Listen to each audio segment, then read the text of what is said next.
exotic about that one, just a simple sticks route. Tell Asher Merrill to run for the sticks, secure the catch. He gets a few extra on top of that, and that's a big fourth down conversion for this Alta Hawks offense. Gain of 10 on fourth down brings up 1st and 10 from the 29. Hawks looking to move here on their opening drive of the night. The direct snap. Matt McKee gets about a yard and a half on first down. Yeah, McKee, who actually took, I believe, the majority of the snaps at quarterback to start the season, moving into more of an athlete role there. You can see what he's able to do on the ground with his feet, but also lighting up the wide receiver position as Numatolu has taken over the quarterback position. Love seeing McKee with that willingness to contribute. McKee averaging almost 7 yards a carry on the season. Gained 1 on that first play. Brings up 2nd and 9 here for Alta. Kappa back in at quarterback. He'll take the snap, looking to throw once more. Going to take a shot for the end zone. Jump ball, and it's intercepted. Flag on the play, though, but it's picked off as Unga gets the interception. We'll wait to see what the flag is, though. Looked like a lot of hand fighting going on there, and as a defensive player, you have to allow the offensive player some sort of space to make a play on the ball. I wonder if this one might be coming back on a defensive pass interference here, Matt.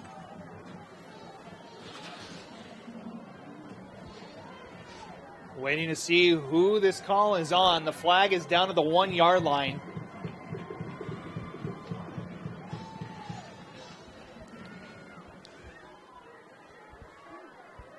And it's on the Panthers. So negate the interception, and it'll bring up a new first down for Alta.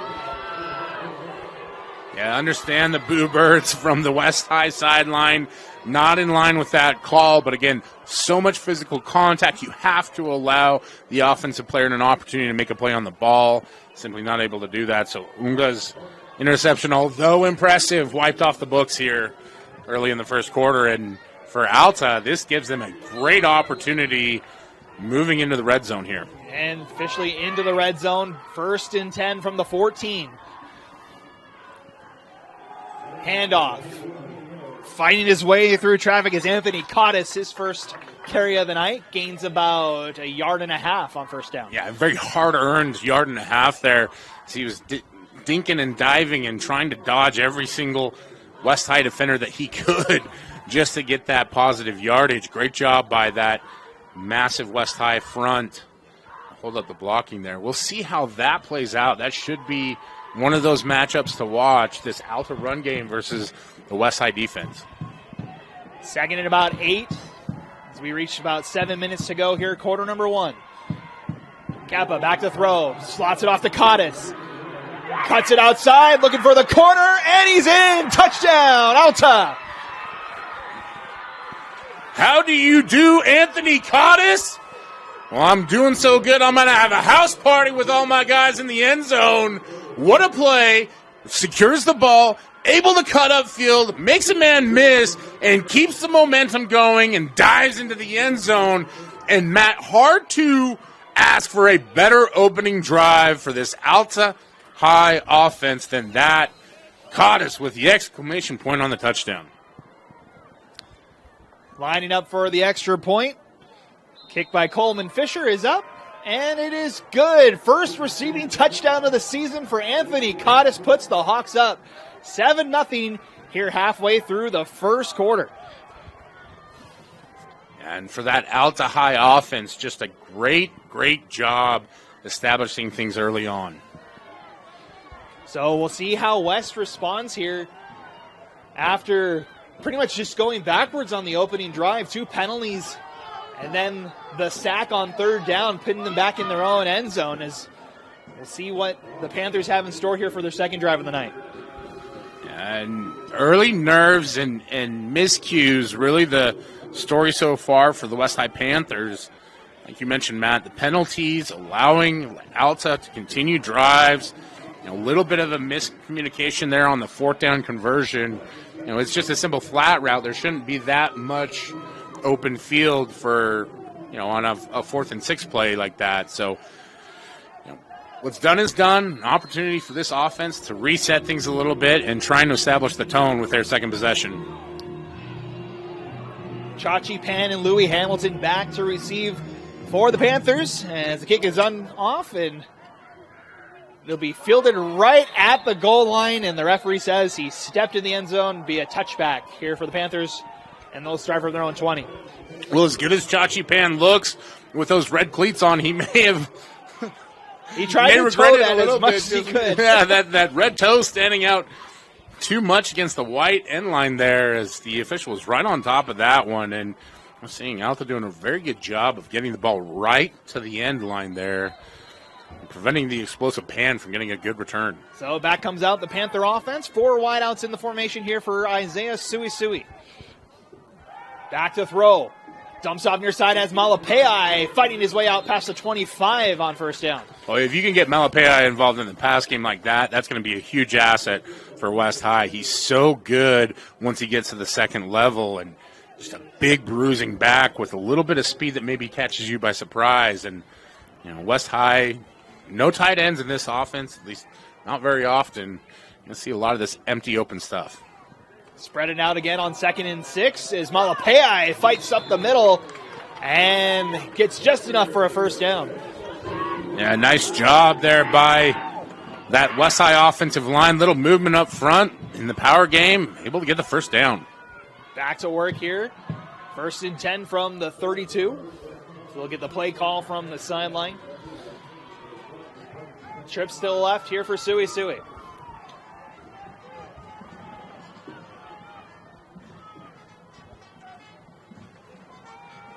Direct snap. Suisui calls his own number and gains about 3 yards on first down.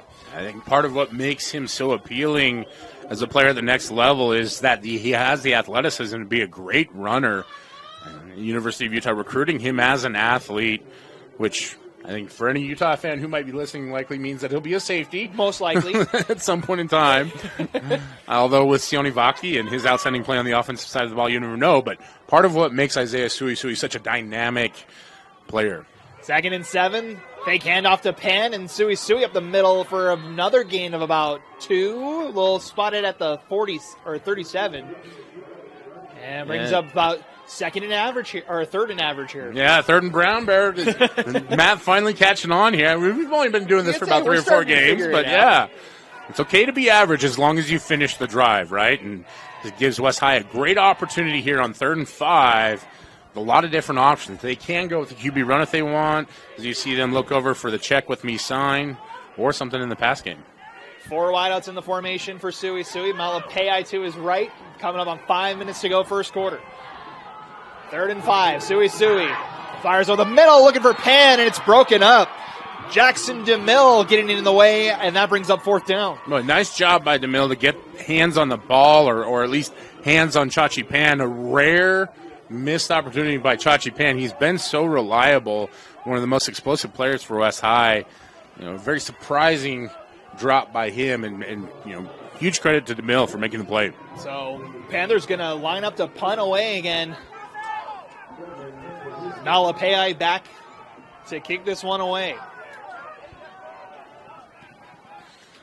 Last go round, West gave Alta great starting field position. Kick is off. Fair catch signaled at about the 25, and it's railed in by Traven Fabrizio at his own 25, and the Hawks will come back out on offense. Yeah, Fabrizio, a very outstanding athlete. Great job by this West High coverage unit to make sure that he had no room to operate. A little bit of misdirection. There is a little bit of wind starting to pick up here. It's cold. It's chilly out tonight. I don't think I have to tell anybody that. If you didn't save your tomato plants last night, apologies to everybody out there. No more tomatoes for the rest of the season. You may be out of luck then. That's right.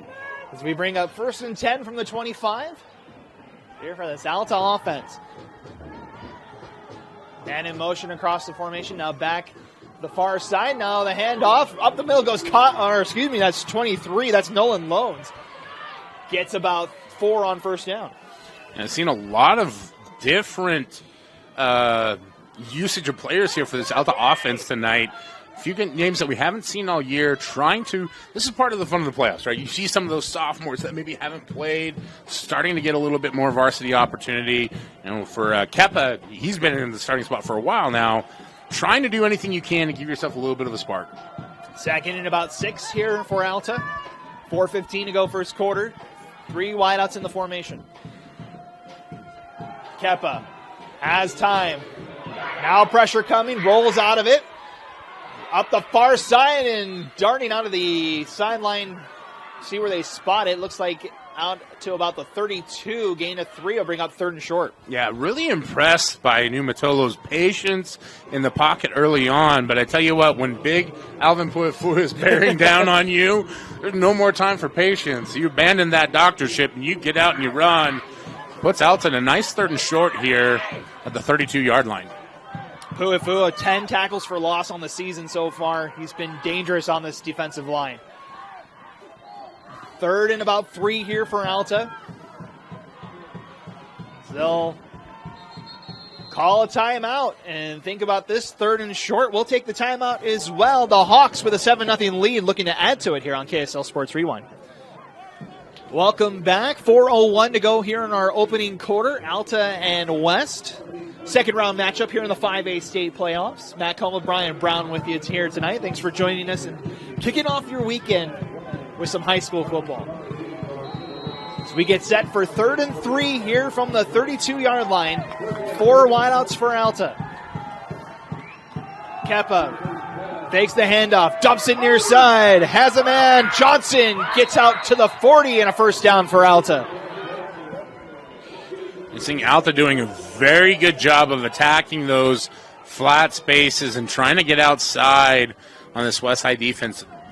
Big reason for that, trying to negate the pass rush and pressure that West likes to put on teams. So far, having a lot of success with it. And, Matt, I'm super impressed with the sophomores' composure so far this game. Gain of 10 gain of 8 on that play. 1st and 10 now. Quick pass to the far side is caught. And that's Weber on the far side. Yeah, Gains about 5 on first down. Yeah, that's a tough throw because you're throwing across the field, so you've got to put some velocity. Weber able to secure the catch. Nice job by Kepa again. Get the ball and deliver. Only a 5-yard gain, but you're wearing that defense out, playing so much sideline to sideline. 3 minutes to go for our 2nd and 5 here from the 45. We'll send Merrill in motion. Now the handoff up the middle. And it looks like that was Loans on the carry once more. Gains about 2 on 2nd down. And you talk about the matchup of this big West High defensive front and that Alta run game. You can only do so much with a pass game, especially when it comes to the playoffs. The run game always becomes critical, and where Alta has this early lead, they're going to have to keep going with it if they want to be successful. 3rd and 3 here for Alta. Niumatolu. Pass near side is caught, and it's another first down for Alta. Merrill, another catch here on the near side, brings a fresh set of downs. Yeah, Merrill comes up limping just a little bit, but what a great job to secure the catch. A little bit of an arcing throw, kind of a rainbow ball out there. And Merrill already very tough 3 catches for the South offense. Gain of 6 on 3rd down. Now 1st and 10 from the West 47. 4 wideouts for Niumatolu. Quick pass here near side. McKee gets through 1 tackle, fights his way for a first down, and inside the 35 goes Matt McKee. A nice job lowering the shoulder, running through the defender to get a few extra yards there, but a great job blocking by, I believe it was Toatele Afu out here on the edge, able to spring McKee for the big gain. Another first down, gain of 8 on that one. Alta on the move once again. Down to the West 34 on first down. Under 2 minutes to go in our opening quarter. The Hawks on first down. Kepa's going to keep it this time. Slides and takes a shot at about the 27. And Wanted a flag. He's not going to get it, but he does gain about 6 yards on first down. Yeah, declared runner in that situation. I understand the thought process from Kepa there as he slides to the ground, but you have to give the defender time, so you're not going to get a call in that close of a situation. But interesting call. We haven't seen him run the ball a lot tonight. In fact, saw Matt McKee take over the Wildcat at one point in time. Have to keep an eye on that, see if he runs the ball a little bit more in some of those situations. Kappa does average about 6 yards per carry on the ground this season as he's going to hand this one off, and Loans fighting his way into the red zone, and another first down for the Hawks. A good job there by Unga to bring him to the ground finally. Otherwise, Loans would have been all alone in the end zone there, and this Alta Hawks offense is really starting to fly, Matt, doing a great job keeping those West High defenders off balance with a variety of play calls, passing, running, all the above. 10th play of the drive upcoming here for Altas. They're in the red zone for the second time tonight.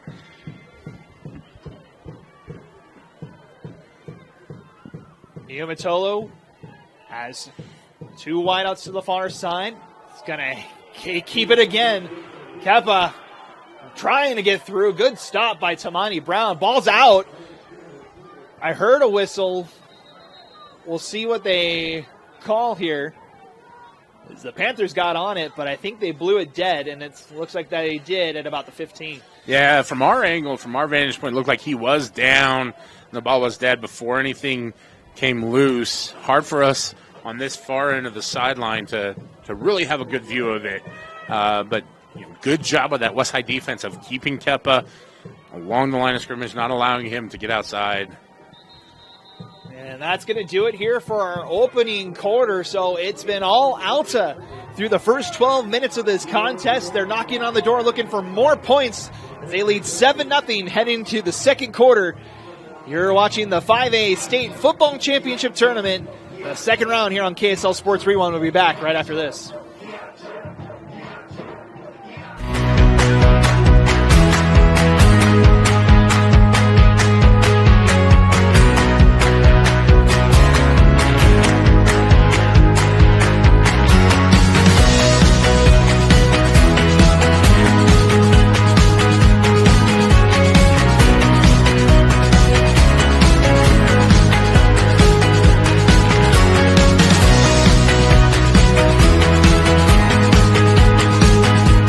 Welcome back, getting ready to start our second quarter here between the Hawks and the Panthers. Matt Coma, Brian Brown with you tonight for this 6-11 matchup in the second round of the 5A tournament. Winner moves on to the quarterfinals. Glad you guys are joining us here as Alta gets ready to go here on second down and about 9 here after the almost fumble from Kepa Niumatolo.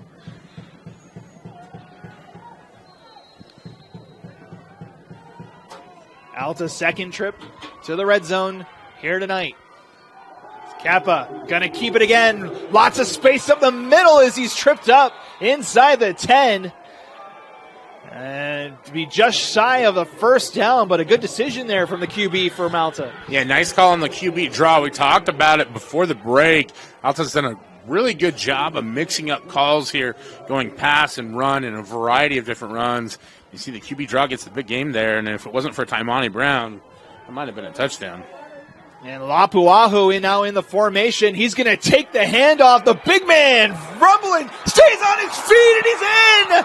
Lapuahu, a touchdown for Alta.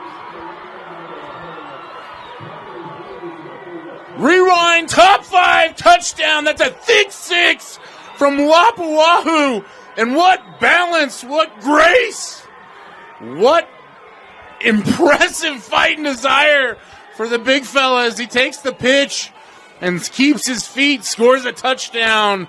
And what a way for this Alta High offense to take a 13-0 lead pending the PAT. The kick is up and it's good.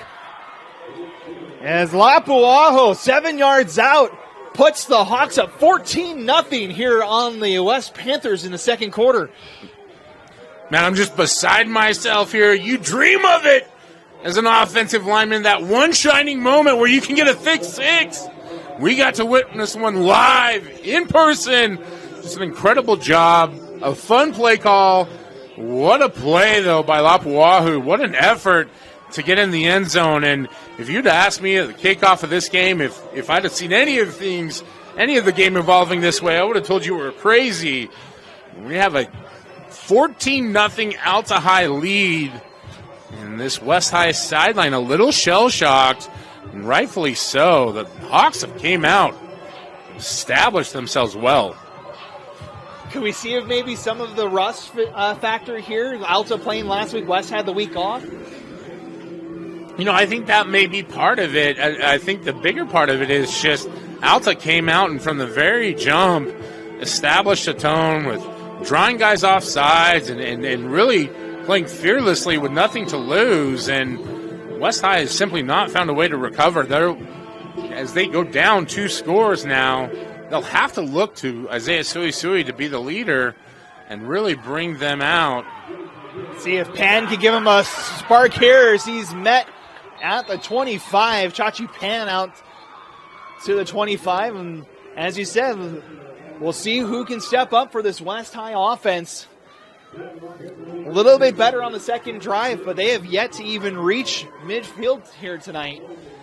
Yeah, and this Alta defense has done a good job of stymieing them.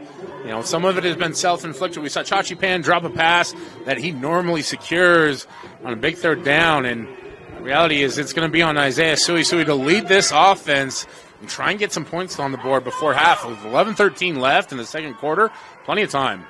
Suisui calls his own number and fights up the middle. He's got a first down. Gain of 13 on first down for the senior quarterback. Yeah, the announcer's blessing comes through as immediately Isaiah Suisui gets the first down and does it with his legs. A great 12-yard gain, 11-yard gain there. A nice early start for this West High offense. New set of downs here for the Panthers. 3 wideouts to the near side. Hands off to Malapai. Fighting his way for a good gain, about 6 yards. Brings up 2nd and 4. And that's really where Malapai is great. Inside the tackles, able to get those 4, 5, 6-yard chunks. And for West, you've got some momentum going. Try and keep it going. Love the no-huddle option here. Panthers rush to the line here. Suisui to throw. Quick pass over the far side. Dodging his way and fighting for more yardage. Good run by Luceni Fafita for another first down. Great job by Fafita, a guy that really haven't seen a ton from all year long, but you see the ability to get loose and get that yak, those yards after contact or yards after catch. And West going with tempo now, doing a great job responding. First time pass midfield tonight for West as they go over the middle looking for Lopati.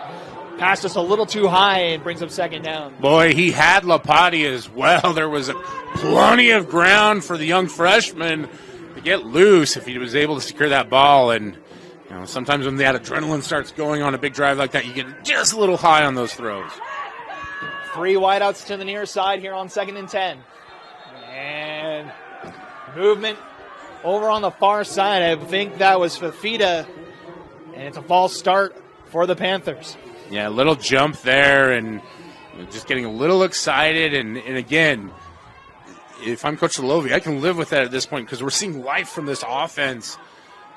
Go ahead and live with that penalty there, but just keep the momentum going. Penalty pushes it back to the 48. 2nd and 15 here. 10 minutes to go here in our second quarter. Suisui calls his own number. Still stays on his feet.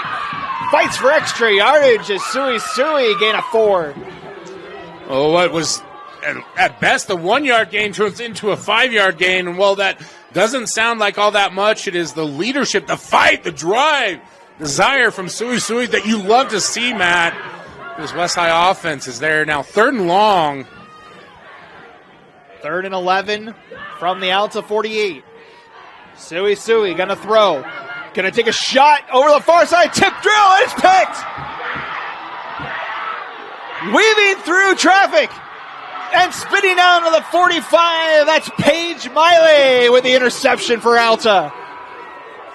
Boy, what a job by Paige Miley to stay in the assignment, find the lane, tips the ball to himself, and a massive, massive turnover for the Alta Hawks defense as you can feel the momentum brewing for that West High offense.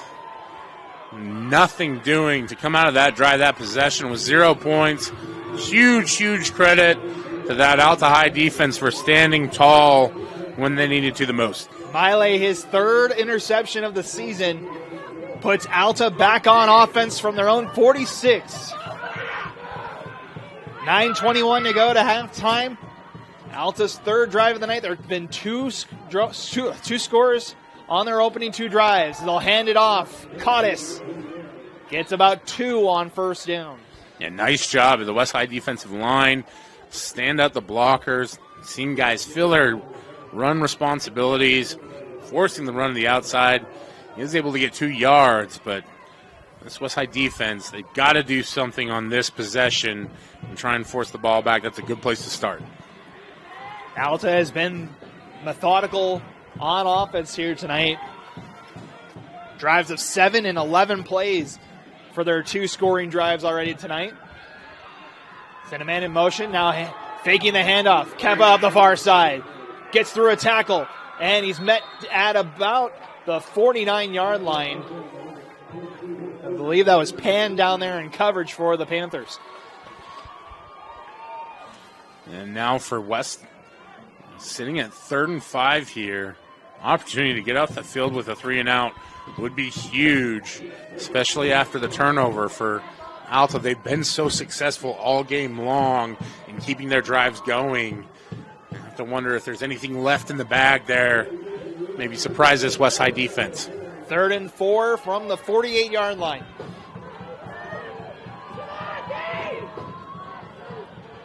We'll set a man in motion. Kappa looks that way. Pressure coming. Has to get rid of it, and it's broken up. Taimani Brown there in coverage, and it brings up 4th down. And that's exactly what this West High defense needed, was a stop there. Looks like Alta considering going for it here, as they are within West territory, and so kind of in that no man's land of do we punt it, do we kick it, or do we go for it? It looks like they've sent the punting team out here, but a great job by the defense to sniff out the screen. Great job by Taimani Brown, knock the ball down, and West avoids disaster after the turnover. They'll get the ball back here. So Alta back to punt here.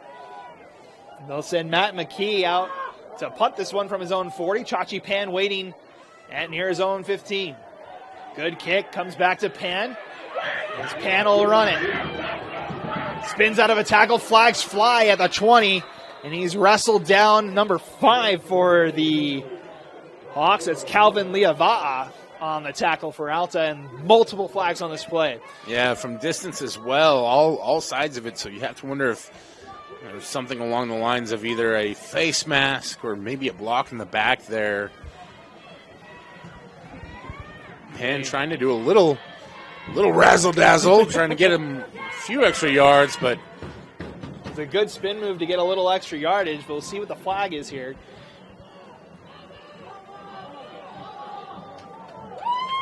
And it is a face mask. You called it, Brian. It's on the Hawks, and that'll move the Panthers out to the 35. Yeah, as much as we all hate a block in the back, they don't usually draw 3 flags like that. That situation. Great start now for the West High offense, and if you're Isaiah Suisui, shake off that turnover. No big deal. Be the goldfish.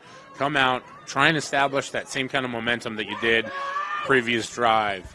Because they've got to get some points before half. Best starting field position of the night for West. They'll start from their own 35. 7:42 to go second quarter. 1st and 10 Panthers. They'll hand it off. Malapei fighting his way for 6 yards on first down. Yeah, nice little handoff there, and I believe it's actually number 6. RJ, or is it Louis RJ Hansen, or Louis Hamilton's back there as well. As West quickly back at it. This time a handoff and a first down. That one was Louis Hamilton. Or excuse me, number 6, RJ Hansen back there. And you see Hansen and Malapei, a little thunder and lightning combination there for West High. Nice change of pace. I'll give it to Hansen once more, and he gets about another 7 yards. 3 straight carries for the senior. Brings up 2nd and short. You see his ability to hit the hole quickly. And great job by this West High offensive line to open that hole, allow him to get some yardage. Once again, they'll hand off this time. They were ready for it, and guess who was there first? That's Lapuahu who broke that play up for Alta. Yeah, number 77, not shirking his duties at all after his big touchdown score earlier in the game. They'll call it a gain of 1 on that play. Now it's 3rd and about 3 here. As the Panthers will get the call from the sideline here on big 3rd down for the Panthers. Yeah, and Hamilton off the field now, but provided a nice spark there for West High. They'll hand this one off. Malapea. He's got the first down. And he's down inside the 40 down, called the 38. That's a gain of 8 for Malapea and a first down. Yeah, West up in a hurry, trying to catch Alta so they can't sub in.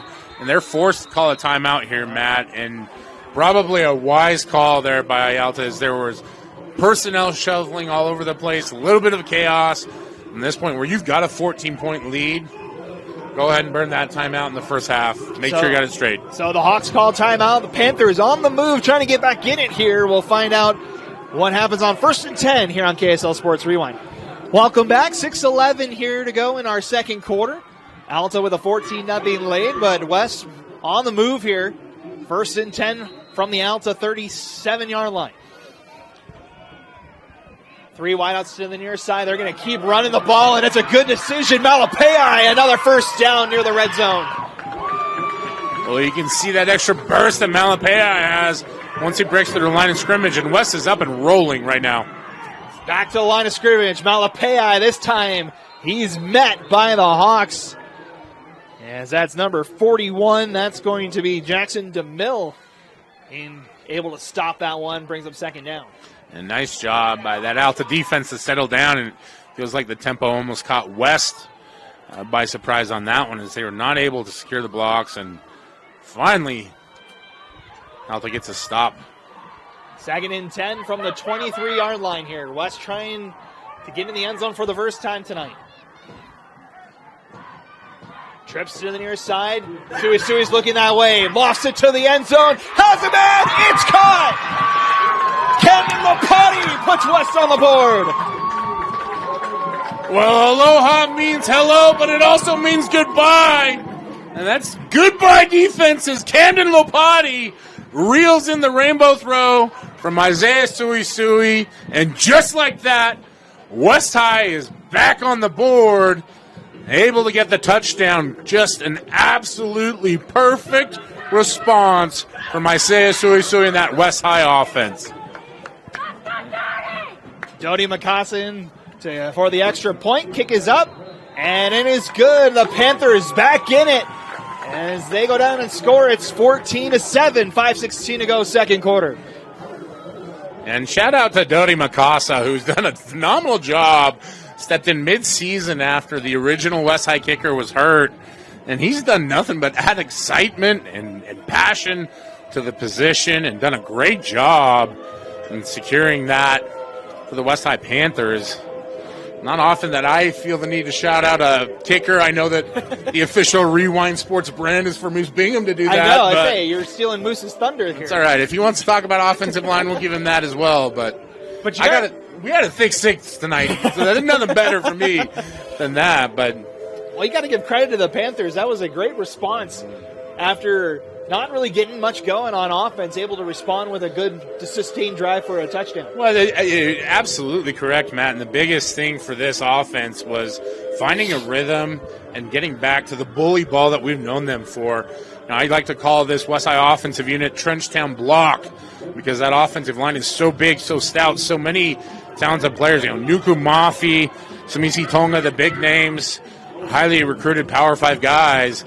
But when they're at their best, that's what they can do in manufacturing the run game. So Makasa back to kick this one away.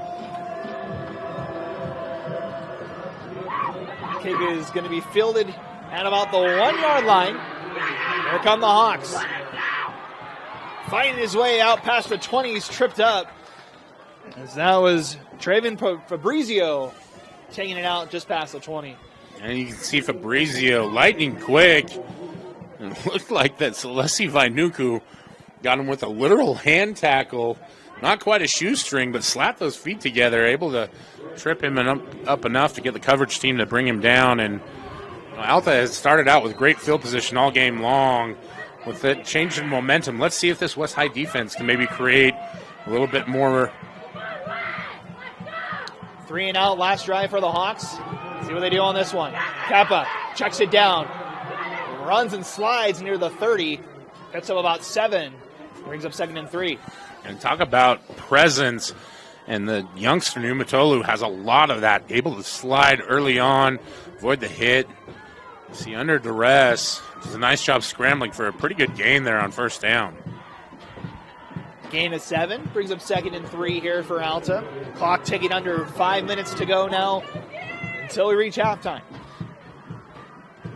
Hawks send a man in motion. They'll fake the handoff, and Kappa's going to keep it, fighting his way towards the line of scrimmage. And no signal yet from the officials. He's right at the line of gain, and it is a first down for Alta. One of those situations where you're basically waiting on bureaucracy, waiting on the official signal, but it did look like he secured the first down based on the spot on both sides. And a big, good start to this drive for the Alta High offense. 1st and 10 now from their own 34-yard line. Clock now ticking down to 4 minutes to go.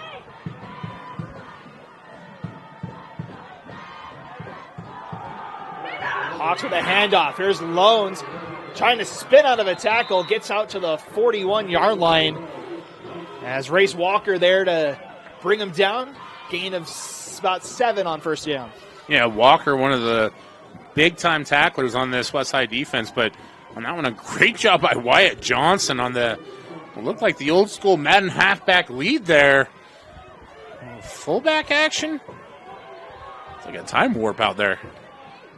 3 wideouts on the far side. They'll send Afu in motion. Now up the middle for about 2 yards, just shy of the first down goes Loans. A nice tackle there by Mae from his outside end position. Brings up 3rd and short here for this Alta High offense. Still plenty of options on the table in terms of play calls, whatever they need to go through. They've had success both running and throwing the ball this drive. So Coach Teo and his staff, big 3rd down conversion here. 3rd and 1 here. 2:50 to go in our second quarter. Afu in motion again. Kappa's going to keep it, and he's got the first down. Slides past the 40, the 45, and a first down for Alta. It looks like he's sliding into home plate the way that he hits the turf like that, but knew exactly where he needed to get to. No more, no less. Slides to the ground, keeps the clock moving, keeps the chains moving as well. And this is turning into a pretty impressive drive for this Alta High offense. Clock ticking under 2.5 now to go before our halftime break. Alta just trying to bleed this clock, not give the ball back to this West offense that's starting to feel it. 1st and 10 from the 46. They'll hand it off once more. Loans lowers a shoulder and fights for a gain of 7. We got some extracurriculars in the backfield as Chachi Pan throws down a receiver. That was Pan and Wyatt Johnson getting together there at about the 35. And I believe it's going to be an unsportsmanlike call on the Panthers. As always, it's usually the retaliation that gets caught. In a classic situation there is Johnson, we used to call it blocking to the echo of the whistle, maybe a little further, and understandably, Chachi Pan didn't like that. It is going to be the unsportsmanlike conduct penalty on Pan. Move it 15 yards, and Alta knocking on the door here with 2 minutes to go. Yeah, like mentioned earlier, a very impressive drive for this Alta High offense. Not only that they've been able to move the chains, drain that clock, but also get into scoring territory here, basically wiping out what was left of the second quarter. Clock running under 2 minutes now to go. 1st and 10. Near side, finding a seam, and out near the 10-yard line. That's Matt McKee on the keeper. And another first down for Alta. Boy, what a change of pace. What a luxury to have McKee, a guy that you've trusted to carry the ball all season long, able to step into that wildcat position. And let's see, he's a big, powerful, long strider, provides a little bit of a different view to New Methodical in terms of how they run the ball. McKee able to get out of bounds, stops the clock, 1:44 to go as the Alta Hawks in the red zone, third time tonight.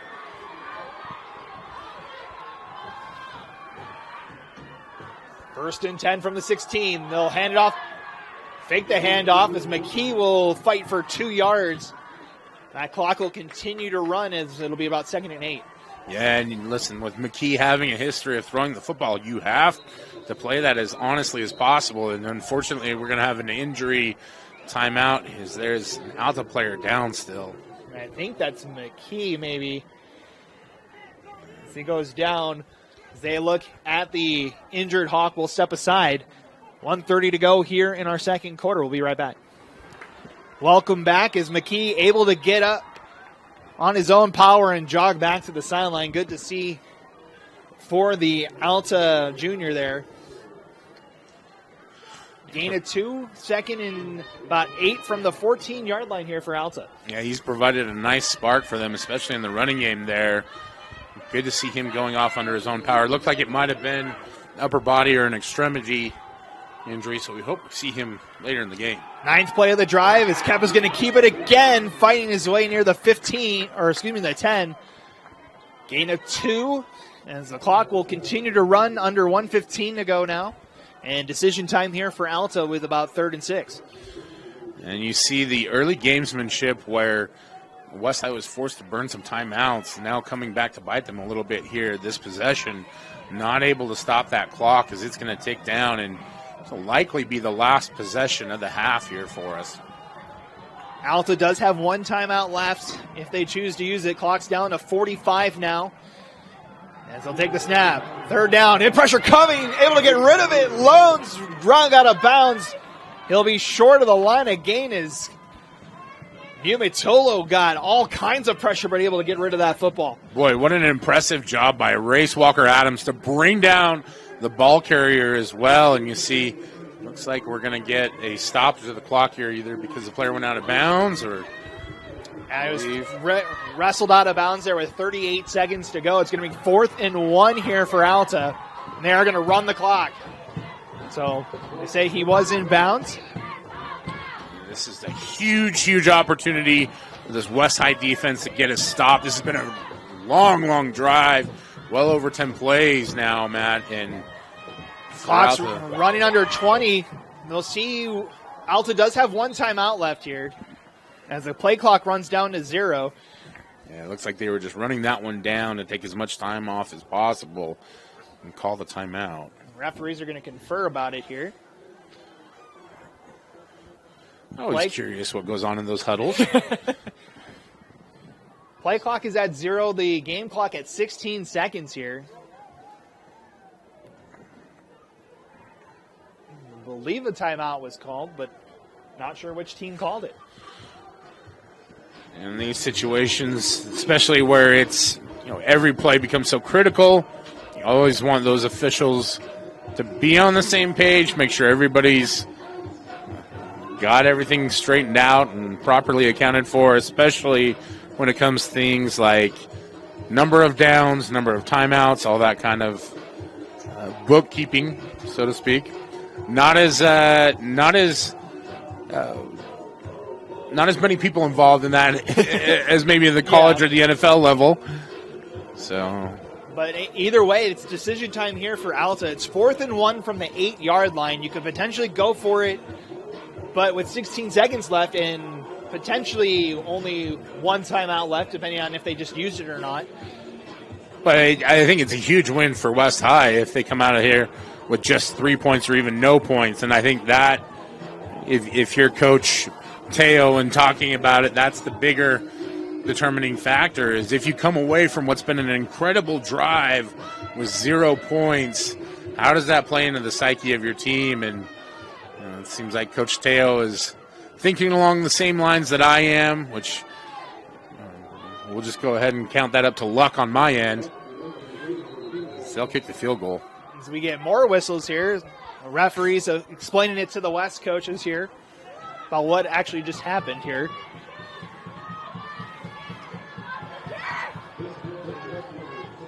You can see the white hat down there at the bottom of the screen. And kind of curious as it looks like the Alta overload is to the right side here. It's going to be a 29-yard field goal attempt here for Coleman Fisher. He's made 2 extra points tonight as the clock will run. So no timeouts were used as the kick is up. Line drive kick, and he missed it.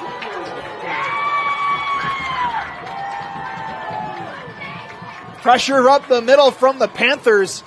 Maybe he deflected that ball, and it's no good. West takes over with 7 seconds to go. Yeah, pointing it out there, you usually like to put your heavy side or your overload side towards the field. Alta's setting up away from it on that one, and you can't guarantee that the pressure from West got to the kicker on that one, but it definitely went wide right. And for the West High Panthers, boy, what a miss. Dodge. Bullet dodge definitely for the Panthers there. Is 7 seconds all that remains between us and halftime. Time for one final play here for this Panther offense. See if they elect to push it. With Sui and Pan out there, you never know, but... Yeah, 7 seconds left here. They do have 2 timeouts left if they do choose to use one of them. As they're going to elect to go for it here. She's going to take it up the middle. Clock running under 1, and then time will expire as he runs out of bounds at about the 27. That's going to do it for a fun first half over here at West High School. The Hawks, 2 scoring drives in the first quarter, put them up 14-0, but West had an answer in the second. As it'll be a 14-7 contest as we head to halftime. Yeah, it is a very competitive affair. Bit of a surprise as Alta heads to the locker room with the lead, Matt. But like you said, an exciting game. Love to see the response from the West High side of things.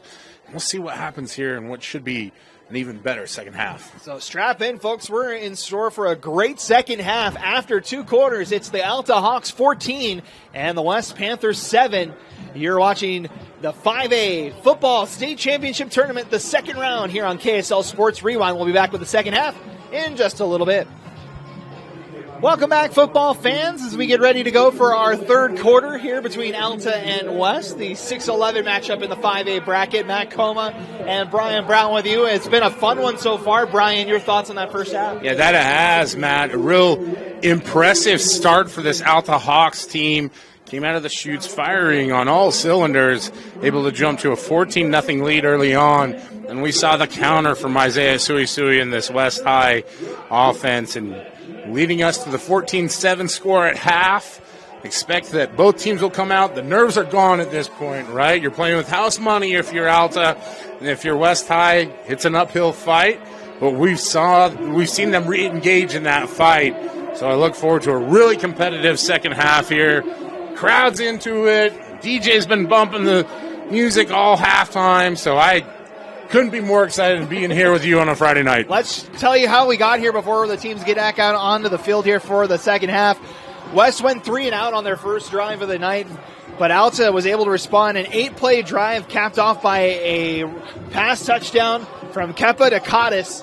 A 12-yard score made it 7-0 Alta in the first quarter after another punt from West. It was the big man, Lapuaho, 7-yard out, makes the rushing touchdown, led 14-0 the Hawks did after that first quarter. An interception on the next drive for West put the Hawks back in position but couldn't convert, ended up going 3 and out, and that's when the Panthers finally found some offense as Isaiah Sui found Camden Lapati for a 23-yard score, made it 14-7, and that's where we stand as we head to our third quarter. Alta's going to get the ball first here in the second half. The teams make their way out. As we look for the second half to start, Matt, one player that I look at and think that we're going to see a lot more from him in the second half is Chachi Pan. He's been Isaiah Sui's go-to all year long. Didn't see a lot of production out of him. As they focus on the ground game, have to think that he'll be a big part of the game plan going into the second half. That's the crazy part here, Brian. He has yet to record a catch tonight. All of his yardage has been on the kick returns. So we'll see what he has for the second half as the Panthers kick the ball off. We're underway here in our third quarter, as Loans going to field it at about his own 8. Loans bounces off of a tackler and fights his way to about the 29. That's where the Hawks will start here for their first drive of quarter number 3. Yeah, nice field position for Alta. They did a great job on the previous drive, flipping the field and just milking the clock with everything they had, and unfortunately came away with 0 points on the missed field goal. Just dead right, no hook or anything on that one. And for West High, you see the energy level on the sideline much higher than it was at the start of the game. We'll have to see how that translates to the defense on the field. So Kappa and the offense back to work here. 3 wideouts to the far side. Back to throw. Checks it down. Fighting towards the first down marker, and I think he's got it. And it's Anthony Cottis, and there's a late flag. And as Cottis was wrestled out of bounds right at the line of gain. A little extra enthusiasm out of bounds there is going to translate to a big gain for the Alta Hawks. And Cottis wanted to put the Hawks on the board first with a nifty little drag route in the first half. All alone there in the flat. Not exactly how you want to start a half if you're West High. As you see the call, it's a personal foul on the Panthers. And their second personal foul of the night will put this ball all the way out to midfield for Alta. Yeah, not only do you give up the 10-yard, almost 12-yard gain, to add the 15-yard penalty on top of it, and you can hear the Alta sideline pick up here as they can tell that this team is in scoring position now. Push the ball all the way to the west, 46, 1st and 10. Kappa's going to keep it. Cuts up the middle, gain of 9. Good run from the quarterback on first down. Yeah, great gain there in the quarterback keeper. We saw early on Numatolu was not so much reticent to call his own number, but content to let his teammates do the bulk of the lifting and come out here in the second half and gets a nice 8-yard gain there. Gain of 8 brings up 2nd and 2. Numatolu has 3 wideouts, 2 to the near side, 4 down linemen for West. Man in motion, now the handoff. Cottis bouncing off tacklers. He's got a first down. He's inside the 35. And got a first down and more, as he mentioned. He just thundering through that West High defense. Normally stout front from West High. Not able to occupy their gaps, and Cottis makes them pay. Converts the first down and more. Spot the ball at the 32. Gain of 6 on that second down play. And a new set of downs here for the Hawks. Moving again, as they did most of that first half.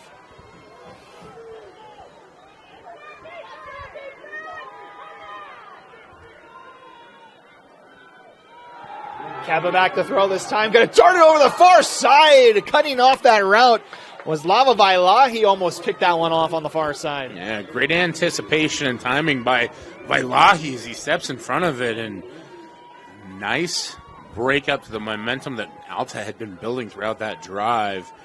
Able to put him into 2nd and 10 here. But the bigger concern is that Alta has just been able to do whatever they want on offense. Able to milk the clock along with that, Matt. Really shorten this game. 2nd and 10 from the 32. 3 wideouts to the near side this time for Numatolu. He's going to carry it, and he's wrestled down inside the 30. As Nuku Mafi, the newly Oklahoma State commit, with the tackle there. Yeah, and you see the big offensive tackle going both ways. These kinds of games where it is do or die. Pushing out all the stops there. Nice tackle by Mafi. Gain of 4 on that keeper. It brings up 3rd and 6. Spot the ball at the 28-yard line. 3 wideouts to the near side for the Hawks.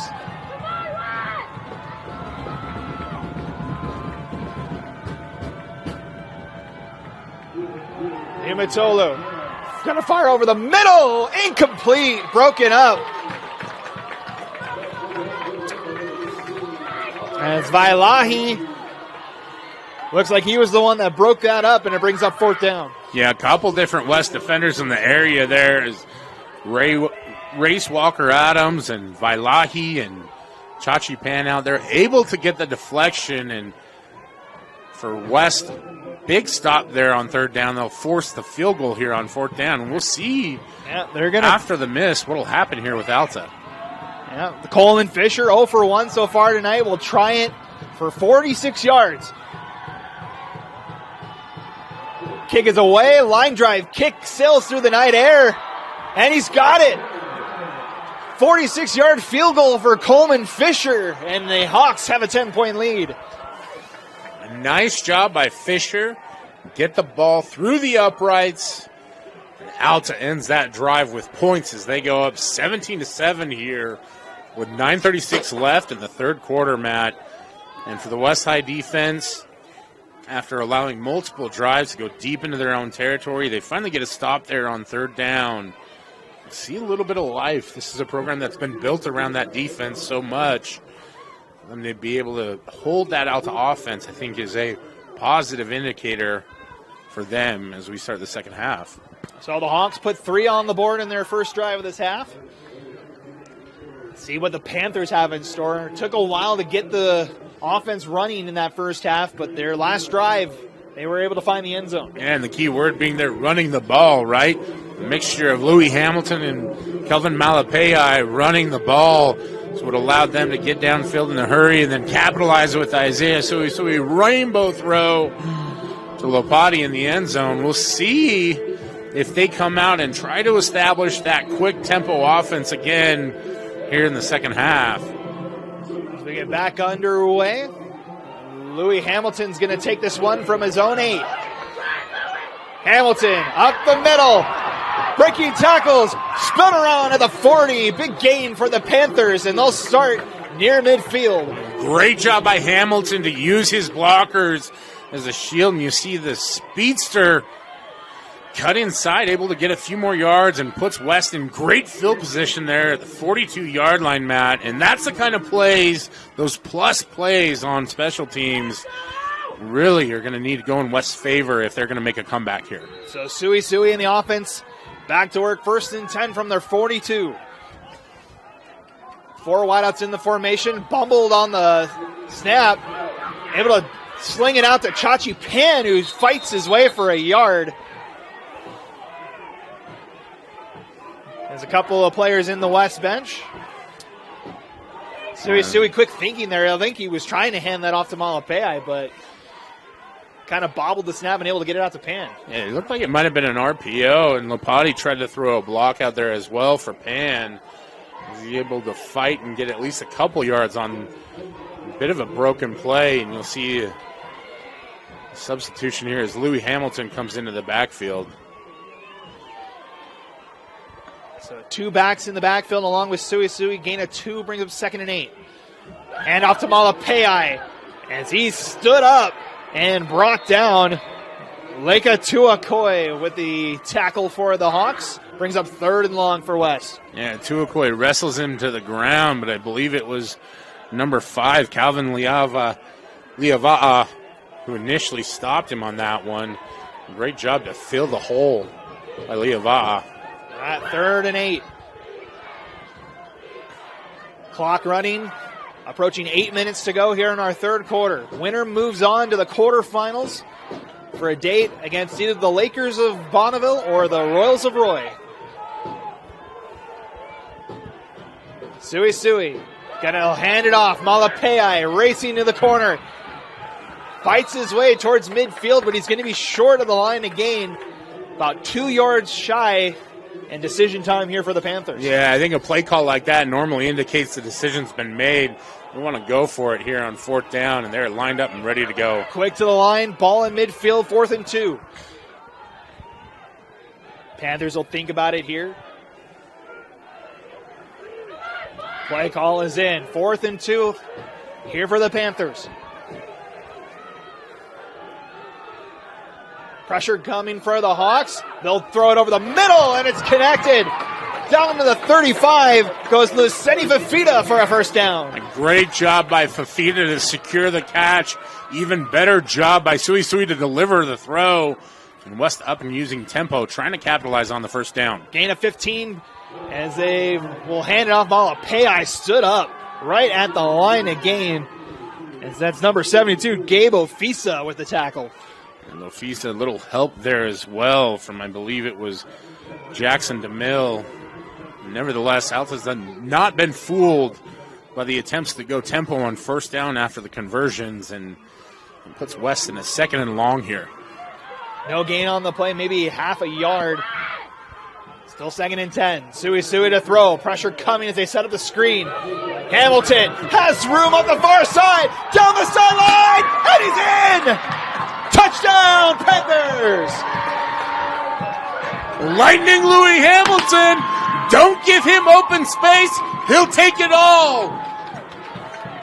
And you see him darts down the sideline on the screen pass. Able to convert the pass into a touchdown. Just like that, West closes this to a one-score game pending the PAT. And, Matt, even we're lucky enough to be part of the confetti that's flying into our booth here. Not just Hamilton, but the fans fired up as well. Makasa up for the extra point, and it's blocked. Alta gets a paw on it, and it will stay a 4-point game as Louis Hamilton, 35 yards on the screen pass. His second receiving touchdown of the season has the Panthers back in it here. Like just an inopportune time. You get a PAT blocked, and there's never really a good time for that. Leaves it as a 4-point game now. As Alta leads West 17-13, and for such a productive drive, you hate to see that happen if you're a West High football fan. If you're an Alta football fan, that's the kind of effort that you love to see after a touchdown, that showing where your heart is by competing and going out and getting the block. Interesting stat here for you, Brian. That's the 5th blocked field goal of the season for this Alta defense. Yeah, that's impressive. But when we talk about special teams, they are special for a reason, right?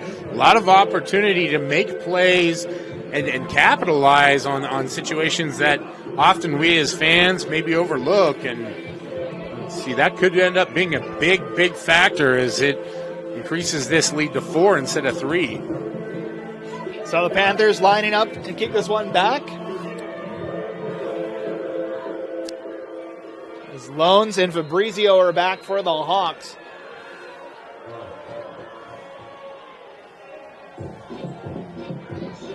As we get ready to go, 6:26 to go, third quarter.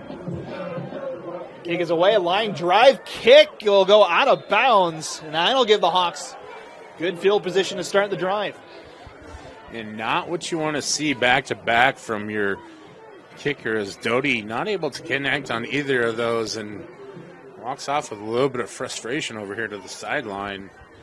He knows that he mishit both of those balls, and it's going to allow the Alta Hawks great field position to start with. And after last time they had pretty good field position, West was able to get a stop. We'll see what this defense is able to do now. So the Hawks will start from their own 35. Holding on to a 4-point lead here halfway through the third quarter. 3 wideouts to the far side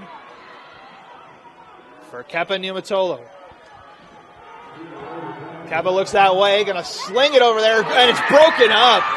Big hit on the far side. Lava Vailahi breaks it up. Yeah, just a great job by him breaking on the ball there. And well, I tell you what, Lava Vailahi with a big hit. Fires up the crowd, and more importantly, gets Alta into 2nd and 10 now after the incompletion. So I'll bring up 2nd and 10 here for Alta after that pass breakup.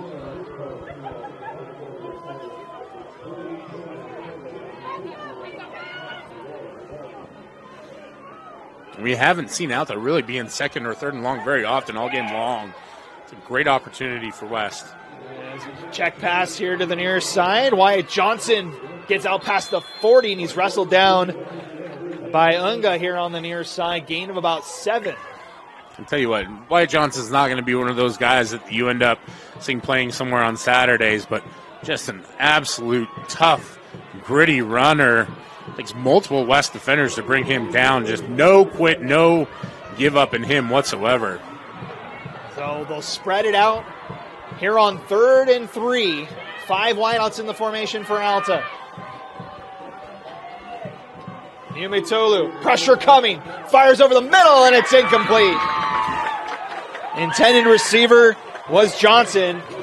Chachi Pan in coverage, and it brings up 4th down. Well, it's a nice job by Kepa Niumitolu to try and throw the ball where the blitz is coming from, but unfortunately, Taimani Brown just too fast, gets him off platform, ball goes high, ball goes over. Now West High will have an opportunity with their second offensive possession to try and get points on the board again. So Matt McKee back at his own 30 will get set to punt this one back to West. Pressure coming, just gets it away. Backing Pan, good punt, and he biffed it. Muff punt, picks it up at the 15 and gets about 2 yards.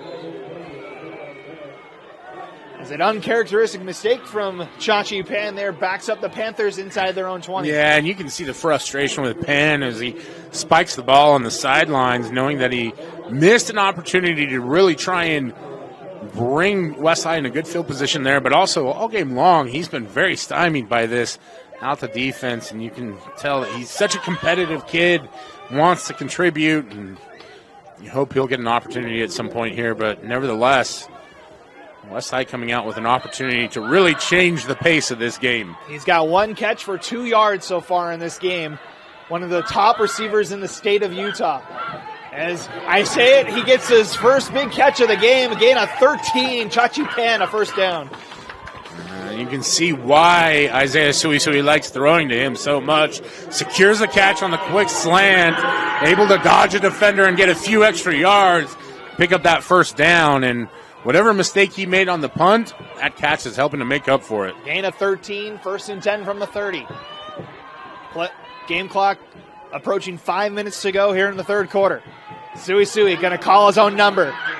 Breaks it out near side, and he's tripped up near the 35 as Jake Meyer able to trip him up for a gain of about 6 on 1st down. And just a great job by Meyer to tackle Suisui as he bounced to the outside, and those are types of runs where normally we see Isaiah break it for a big gain. Nice job by Meyer there to prevent that. West sits with 2nd and about 5 here. 3 wideouts on the far side. Suisui's going to keep it. Up the far side, fighting his way to the line of gain, and it looks like he's got another 1st down. Yeah, he does, and getting a little too horizontal on that one, trying to string out the defense.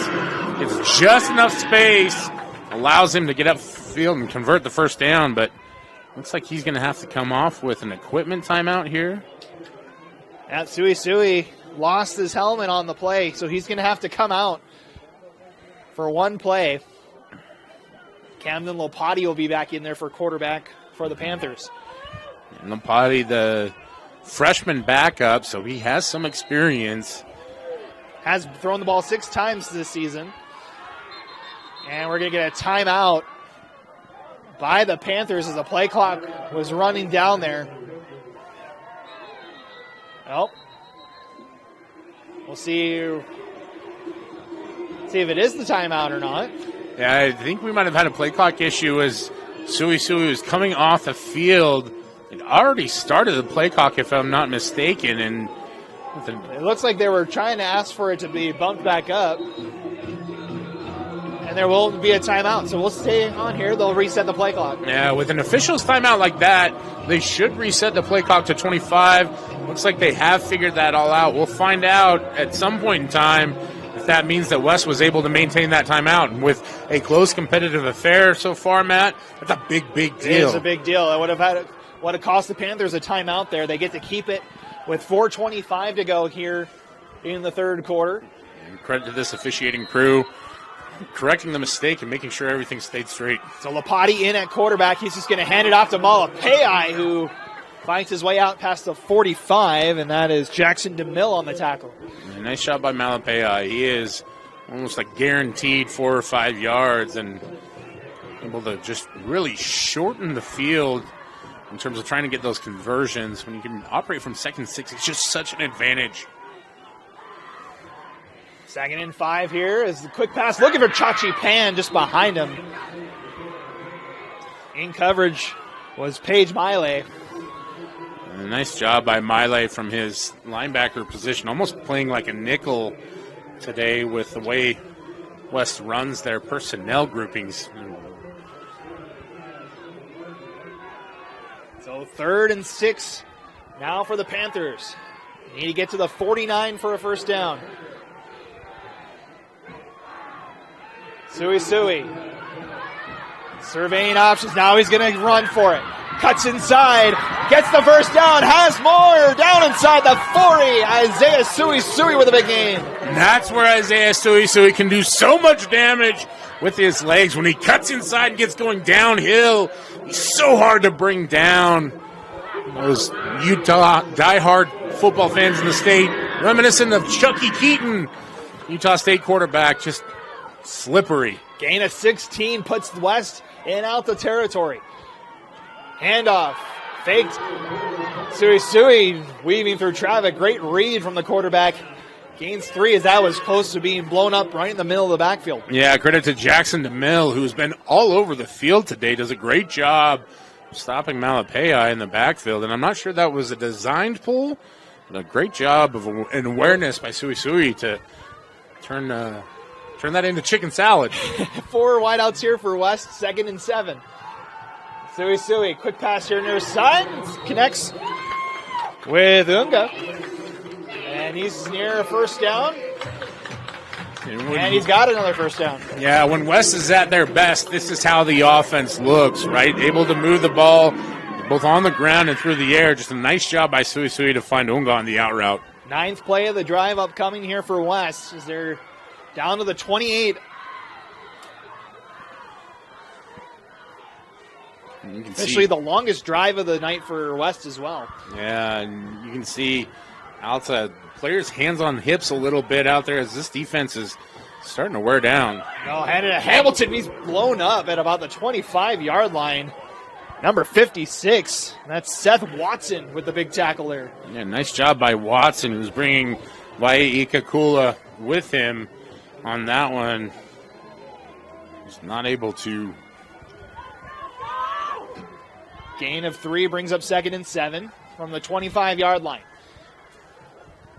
Sui fakes the handoff, finds Unga at the 15, and he'll have another first down. And they've got something cooking there on the left side of the field. Done so much work with the slant routes going to inside. It's created a nice little space for them to operate in. And the bigger thing is we're seeing Isaiah Sui playing in rhythm, and he has been absolutely fantastic as West is going to take a timeout here, make sure they've got everything in order to try and get a touchdown. So the Panthers take a timeout. 1:44 to go in our third quarter. West is on the move, looking to take their first lead of the night here on KSL Sports Rewind. Welcome back. 1:44 to go here in our third quarter. West inside the red zone, trailing 17-13 here. Macomb, Brian Brown is. West has been on the move on this drive, Brian, and looking like they could be potentially going in for a game-leading score here. Yeah, go-ahead score. It would be their first time taking the lead all game long, and really it's been because of Isaiah Sui that they've gotten to this point. 1st and 10 from the 15-yard line. Pan in motion. Now 3 wideouts on the far side. Sui calls his own number. Races to the near side. Slips through a tackle, and he's down inside the 5. Nice job by Sui calling his own number and then following his blockers. Able to escape the pursuit from the backside and get a first down there. Gain of 11 brings up 1st and goal from the 4. Panthers spread it all out. Malapaya in the backfield with Sui. Quick pass over the middle, and it's caught! Chachi Pan, touchdown West!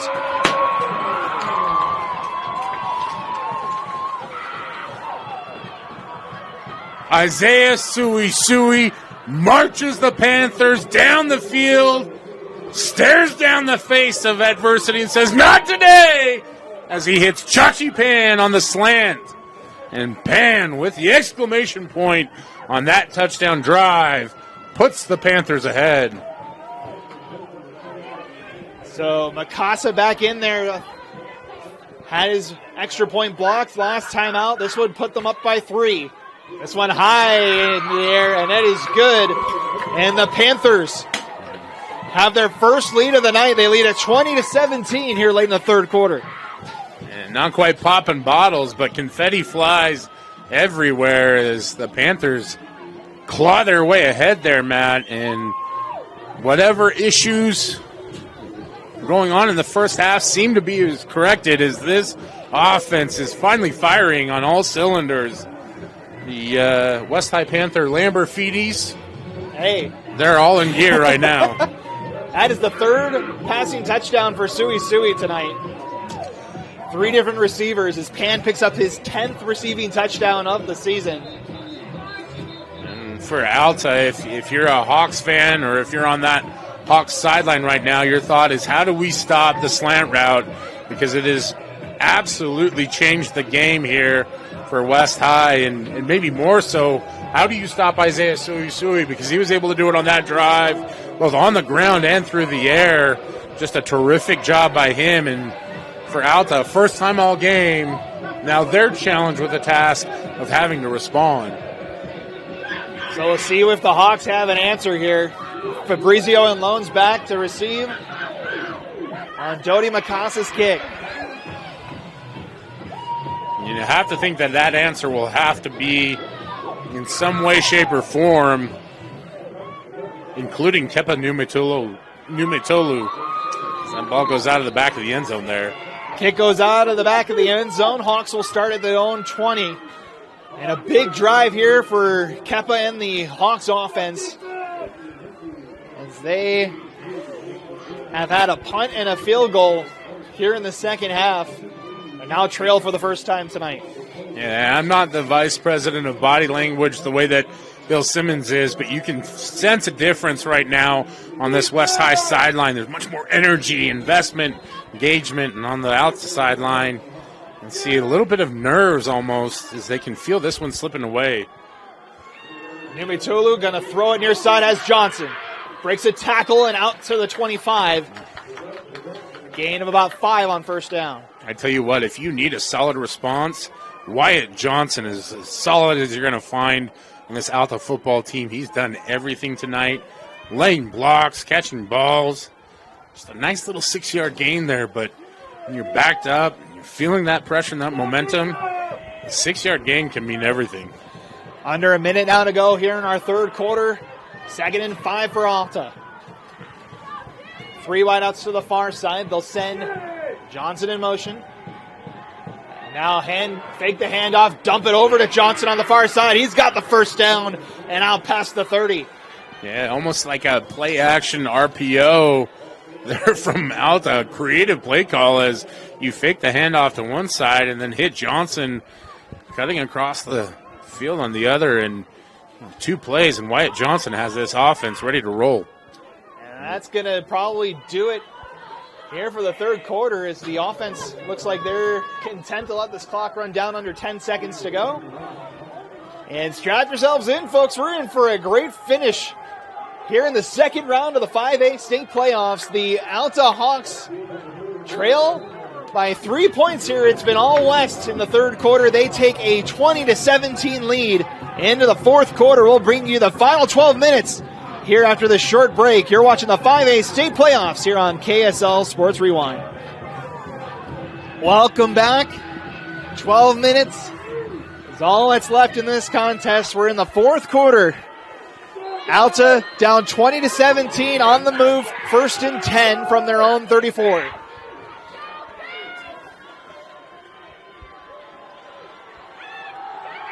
Numitolu going to keep it, has a seam up the middle. He's got a first down out to the 45. Might be the best run that we've seen from him all game.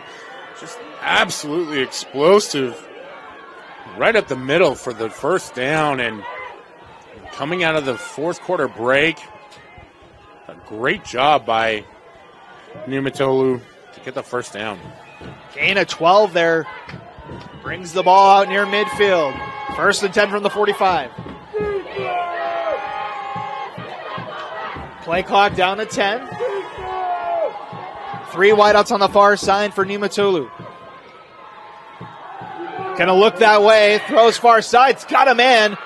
Out past midfield and wrestled down. Goes Toateli Afu. Gain about, they'll spot it at the 48, so it's about a gain of 7 on first down. A nice job of wrestling the Alta receiver to the ground and preventing any kind of additional gain there. And for West, that's probably one of their better defensive plays here on this drive, despite the gain. That's Afu's first catch of the night for Alta. Afu, 5 catches on the season heading into tonight. As pressure coming. Numitolu going to take the home run shot. Has a man out there, and it's broken up. Lava by Lahi in coverage. Breaks that up for the Panthers. Oh, the great job by Lahi to get in the passing lane. Knock the ball away as that ball floated just a little bit. And I'll tell you what, Kepa Numitolu paid the price on that one as Nuku Mafi was right up in his face as he released that one. Young sophomore, tough. Looking for Abe Jager out there on the home run shot. Now it's 3rd and 3. Hawks spread it out, send a man in motion. Kepa out to Cottis. Breaks the tackle. He's got the first down. Out of bounds near the 40. Those Cottis for another Alta first down. Boy, big-time players make big-time plays, and Anthony Cottis has been a big playmaker in this game. Started things off with the first touchdown for the Hawks. I believe that's either his 2nd or 3rd conversion as well. I see him break the initial tackle and then keep charging down the field, able to get the first down. 1st and 10 from the West 40. 10.5 to go in our game tonight. Hawks down by 3. Pressure coming for the Panthers. Numitolu dumps it off to Johnson and once again gets about 5 or 6 yards. He's been doing that all night for this Alta offense. Brings up 2nd and short. Yeah, as much as the slants have been hurting the Alta Hawks on defense, that little drag route from Johnson, I mean, it's kind of hybrid fullback. Almost he's playing the F position, almost like it's an X, or excuse me, a Z, sometimes lining up at the slot there. Able to just productively get 5 and 6 yards every time they need it. Under 10 minutes now to go. 2nd and 5 from the 35.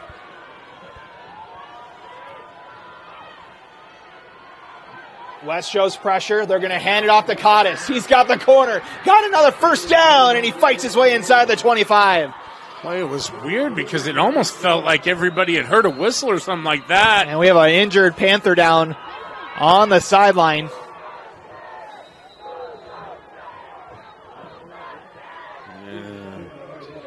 Based just on the player reaction, this one looks like it may take a little bit of time.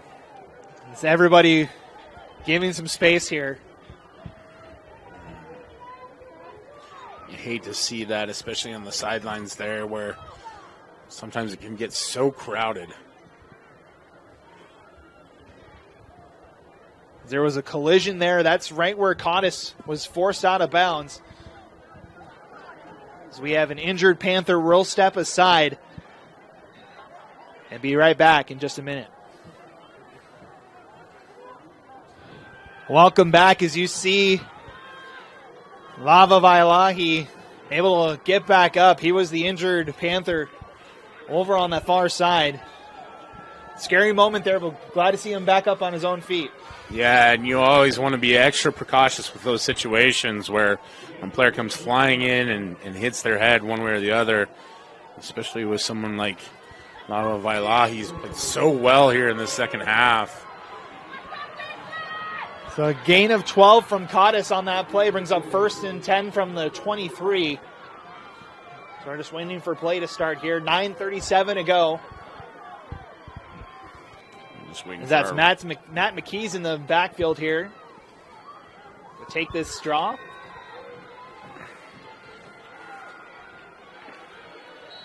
The clock will start here for 1st and 10. McKee gonna call his own number, cuts it inside, has a little space, finding his way through, still on his feet and tripped up inside the 10. Just an incredible job by McKee to keep fighting, as you see. That was Chachi Pan that saved the touchdown. That ball's down to the 7-yard line. Gain of 16 for Matt McKee. Just a great job on the run, and for this West High defense, a little bit shell-shocked right now as they've allowed Alta to march down here, 1st and goal. 9th play of the drive. Here for the Hawks. McKee still in at quarterback.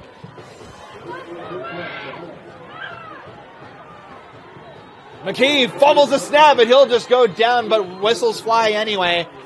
So we'll probably have a false start here on Alta. Yeah, procedure penalties. It looked like there was at least,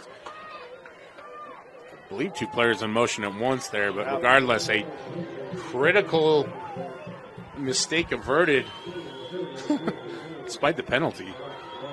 So the penalty backs it up to the 12-yard line. Still 1st and goal here for Alta. And back in the game comes Kepa Niumatolu.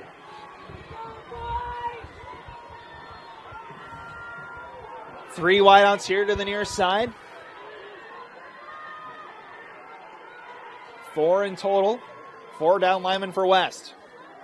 Kepa, quick pass over the middle looking for Johnson. Falls incomplete.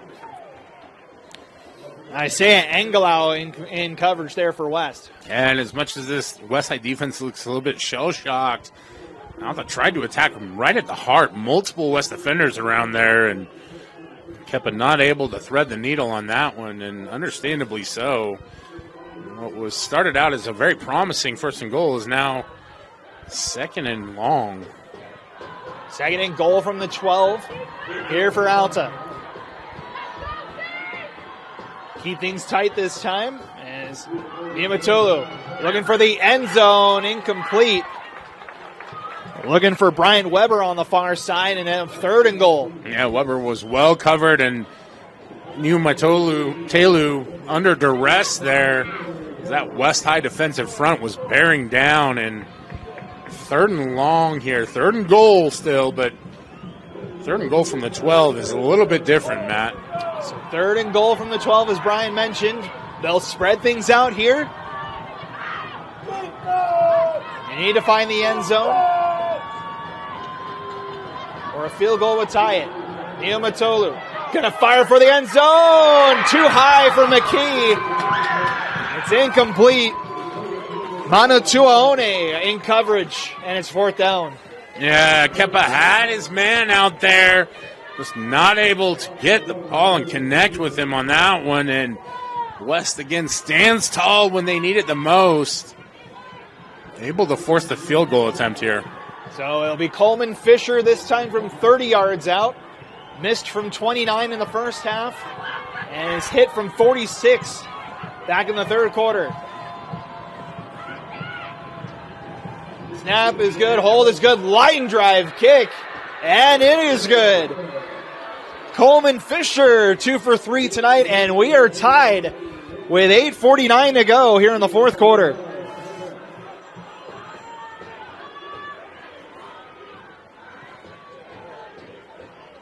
Just an incredible series of events there on that last drive, Matt, as Alta able to drive down the field and just absolutely impressed with the composure of Kepa Niumatolu. Working on that pronunciation. Apologies to Kepa and his family. I'm not going to pull the old Shaquille O'Neal, I'm not familiar with your work, because I am.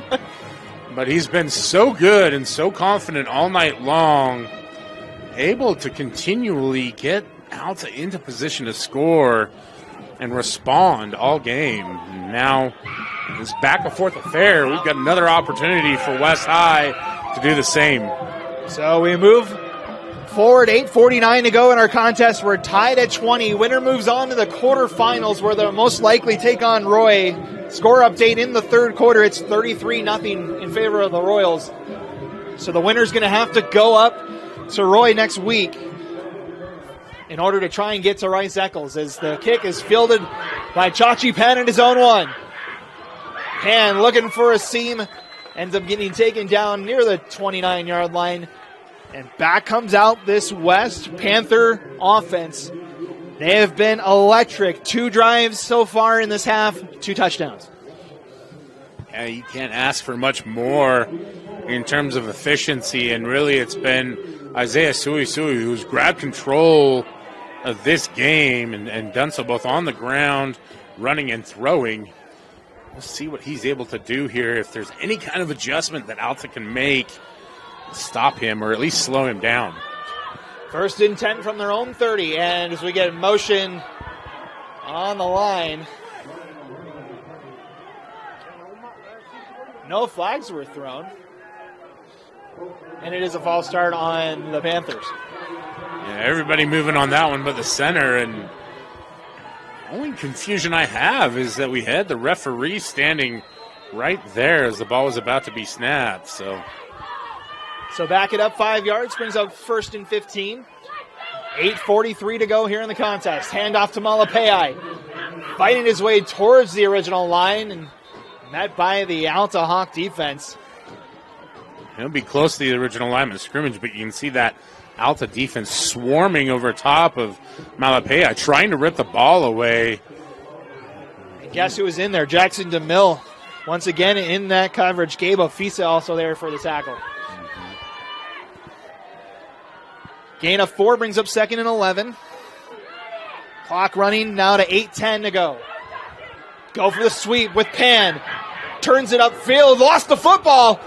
Ball's on the ground. Who's got it? No whistle yet.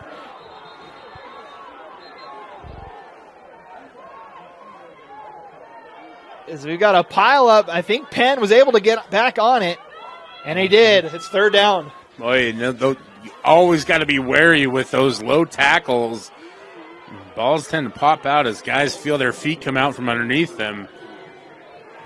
West able to recover nicely. Still facing 3rd and long here. Call it 3rd and 9 from the 31. Clock right at 8 minutes to go here in this one.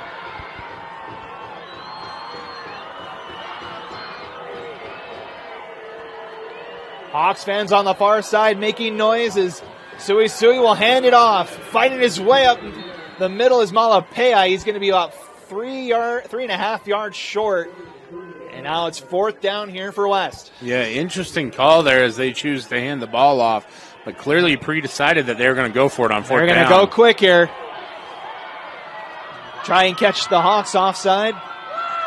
Now they'll have to think about it. 4th and a long 3.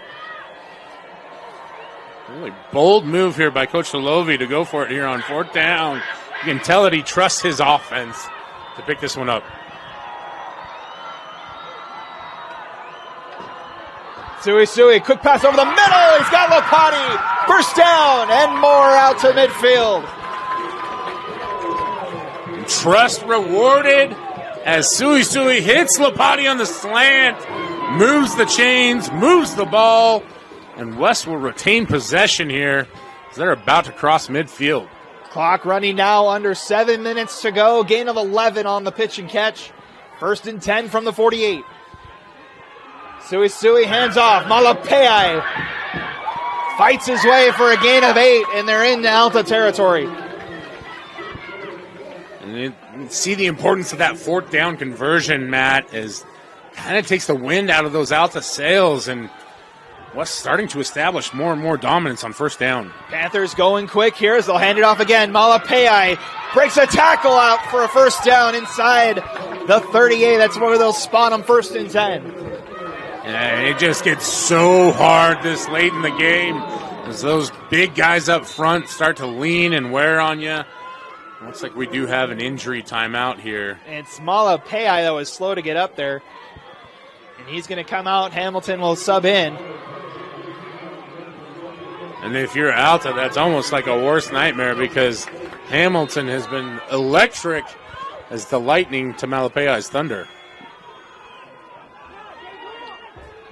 Clock under 6.5 now to go. 1st and 10 from the 38. Offense spread out again for the Panthers. 3 wideouts to the near side. Pressure coming from the Hawks. Suisui right into the coverage looking for Pan. Almost picked off by a pair of Hawks there. That was Damian Singleton and Jackson DeMille. Both had a shot at that ball. Yeah, a lot of guys in the area there. As looked like, not sure if he was trying to go with Pan or Lapati. And Lapati on the inside, Pan deeper there. So 2nd and 10. Same formation here for West. Fake the handoff. Suisui has Pan. Trying to weave through, and he's wrestled down. Gain of about 4. Number 6, that's Damian Singleton, able to deny Pan from breaking loose there. Yeah, great job to wrestle him down. Chachi Pan, like roping a tornado sometimes out there, just so elusive. As Pan has to come out. West just trying to decide what to do here. 3rd and about 6. Clock is down under 5.5 to go.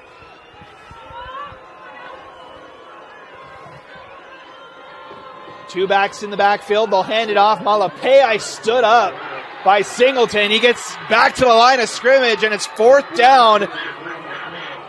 As that's Calvin Leava'a able to deny that opportunity, and 4th and long now here for West. Yeah, great job by the junior to take on the block and disrupt the power play, and had to think that West was planning on going for it on 4th down, especially when they already did so in their own, deep in their own territory. I'd say a little confusion as Malapeai and Lapati switch it back and forth. It's going to be 4th and 5 here for the Panthers. 5:17 to go.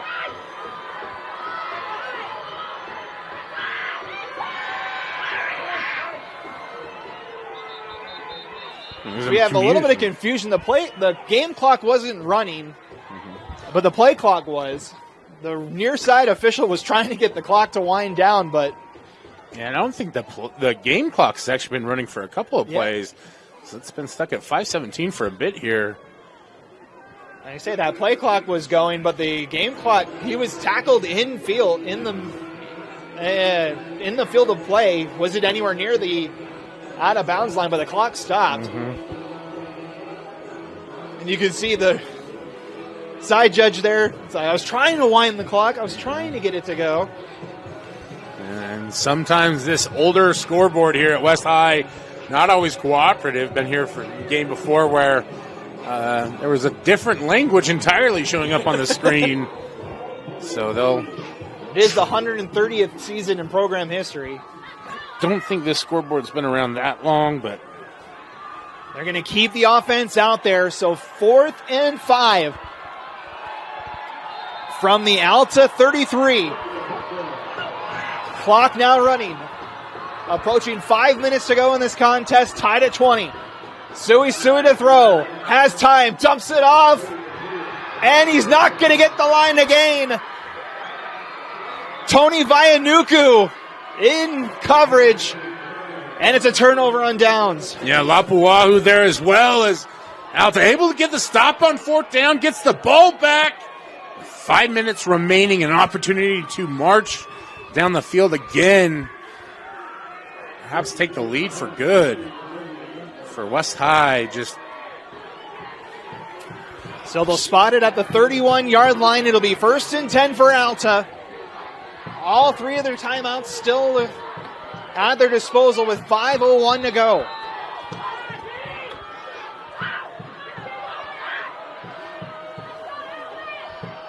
Three wideouts to the far side. They'll hand it near side. Loans tripped up. A great play there by Alvin Poifua from his defensive tackle position. Highly rated, highly touted recruit, and picks the perfect time to make his impact on the game there as he wraps up the offensive player and brings him to the ground. And Matt, the biggest question right now is how much time will be left for West High if they're able to get a stop here. Puafua, the 15th ranked recruit in the state of Utah, able to come up with that stop. Gain of 1 brings up 2nd and 9. Niumatulu, lots of pressure, throws over the middle. Almost having a chance at it was Manu Tuaone, as Kappa had a little bit of pressure in his face there, had to get rid of it. Brings up 3rd down. Yeah, you can't say that West High didn't have an opportunity to bring that in, as it looked like it hit multiple Panther defenders before it touched the turf. And now for Alta, as they sit, they haven't flipped the chains over, but it should be 3rd down. There we go. 3rd and 9 from their own 32. 4:16 to go in a tie game. 5 wideouts for Niumatulu. He's gonna throw. Gonna take the deep shot. Double coverage out there! And it's intercepted! Tuponiuaunga, his first pick of the night, and the Panthers take over.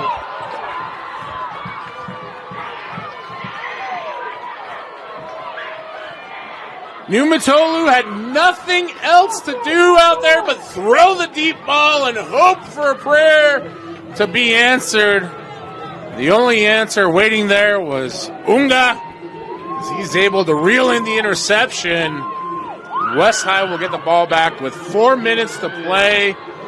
An opportunity to put the game-capping score on the board here. Second interception of the season for Unga. Gives the Panthers the ball at their own 33. 4:10 to go in this one. They'll hand it off. Malapei fighting his way out to the 38, gain of 5. And for West High, you are in the ultimate 4-minute drill as you're trying to take as much time off the clock as you can while also putting yourself into scoring position here. And for Alta, it is going to be a bare-knuckle brawl to the very end, trying to get that ball back. 2nd and 5 coming. Hawks show pressure. Quick pass to Lapati. Has blockers. Cuts it outside. He's got the first down past midfield.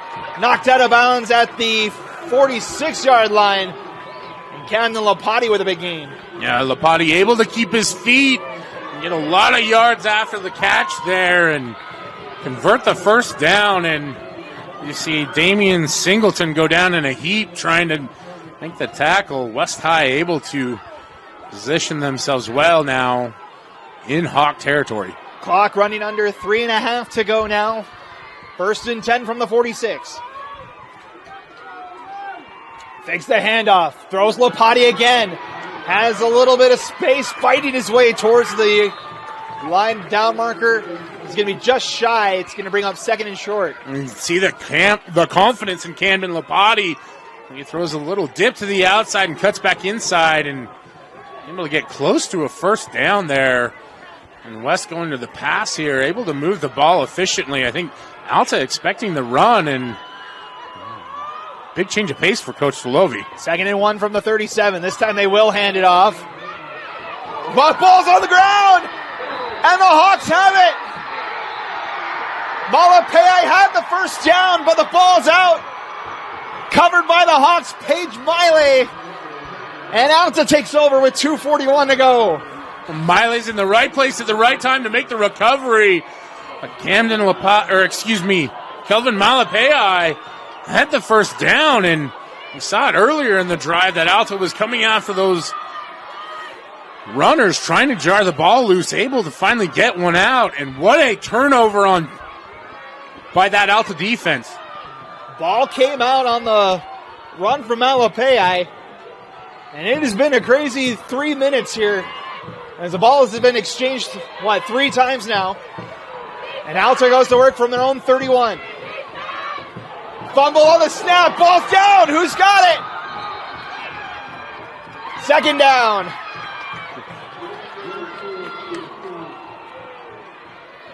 Number 9 on the program was back there. I don't have a number 9 on my stat sheet, but able to get back there. It's Manu Taula,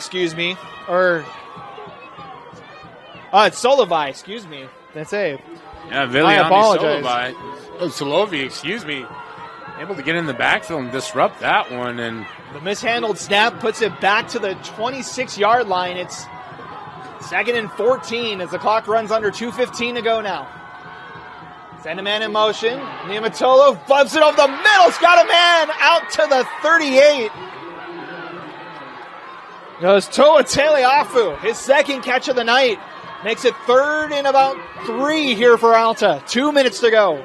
they catch West trying to bring the pressure, and a great throw, great delivery there by Kepa, able to convert a big play and put them in line for a 3rd and short. 3rd and 3 here for Alta.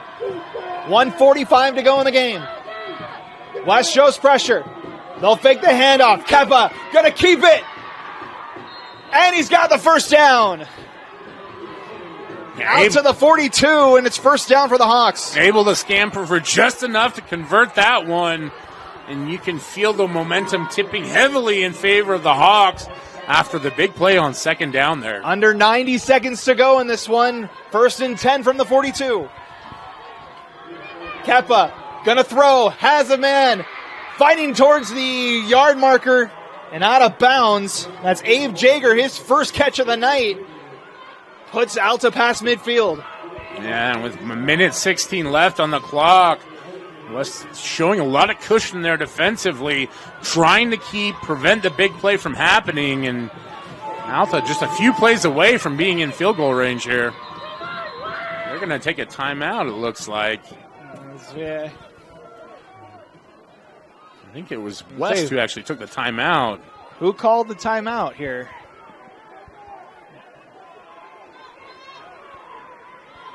Uh-oh. So we've got a player being stretched out here. Okay, so we've got a clock adjustment as the official tries to communicate with the booth, telling him to put it in 1:15. I think it's 1:15, 1:16. There we go. They put back on the clock here. Mm-hmm. So what was just an absolutely... No timeout. They just had to change the clock there. Yeah, and just, I mean, it was an electric atmosphere, and again, another clock malfunction here. Tempers things down a little bit as both sidelines getting into it. We're in white knuckle territory, Matt. 2nd and a short one from the 49. 1:16 to go in a tie game.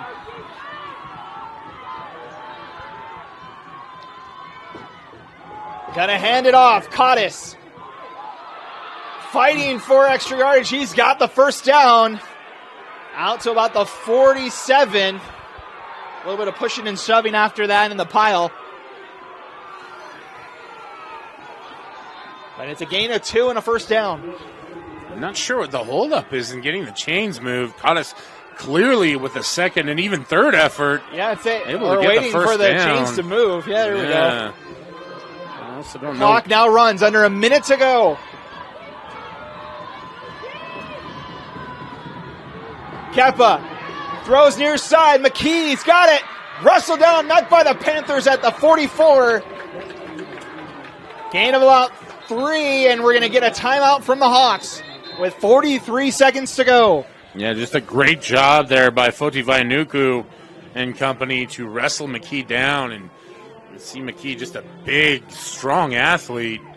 So much effort to bring him down, and because of that, forcing Alta to call a timeout there as he was tackled inbounds, short of the sticks. And as you look at the clock with 43 seconds left, Matt, you're well outside field goal range right here.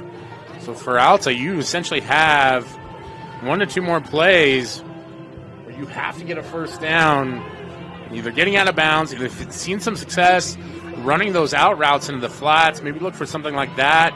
You know, you do still have plenty of timeouts, so even maybe a quarterback run here to try and catch West off guard. It's all about clock management, too, here. It is, and you have to kind of wonder why Alta waited so long to use those timeouts, but in today's game where scoring happens so quickly, anything under a minute is plenty of time to try and get a touchdown. Mental note here, folks. Coleman Fisher, he's got 2 field goals tonight. His longest of the season is 48. So they would need to get to about the 30 for it to get into field goal range here. Niumatolu going to fire over the middle. Incomplete. Looking for Johnson, and he almost had it. That might be the only thing that Johnson hasn't completed. He's not able to hold on to the ball. This was a big-time hit there from the West High secondary. And Race Walker there in coverage on that hit. And it brings up 3rd and 7 here for Brian. 37 seconds left. And you can see Johnson coming off the field. And no Johnson for this offense. They send 4 wideouts here.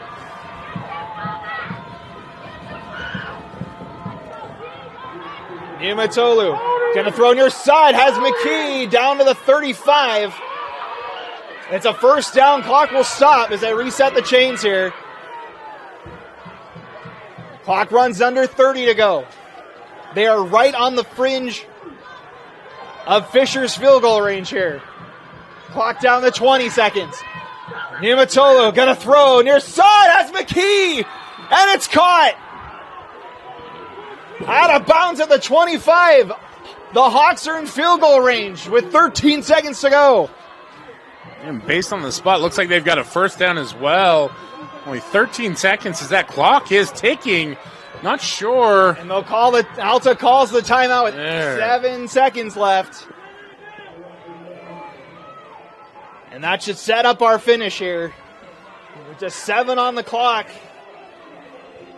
It'll be about a 40-yard field goal for Coleman Fisher to punch Alta's ticket to the quarterfinals. Boy, what a finish to this game. You see the fight from both sides and just an impressive effort from Kepa Niumatolu. He's able to keep calm and composed, deliver those completions. You can see why they made the switch to the sophomore midseason, and he's been absolutely dynamite here on this final drive, Matt. And how about the 2 catches from Matt McKee? Able to get it down into territory, and then another quick draw to get it to the 25. You talk about sticks routes. McKee, it's almost like he's got a radar right where to go and where to run those routes. And just great job by him to secure the catches, convert the first downs, and allow Alta to get into territory here where they can attempt to kick a field goal. I think they're going to try and run one last play here. I wonder if this will be one where they just try to set it up in the middle and set this ball up. 7 seconds left, though. The Hawks are going to elect to run one more play here. Alta's got 1 timeout left.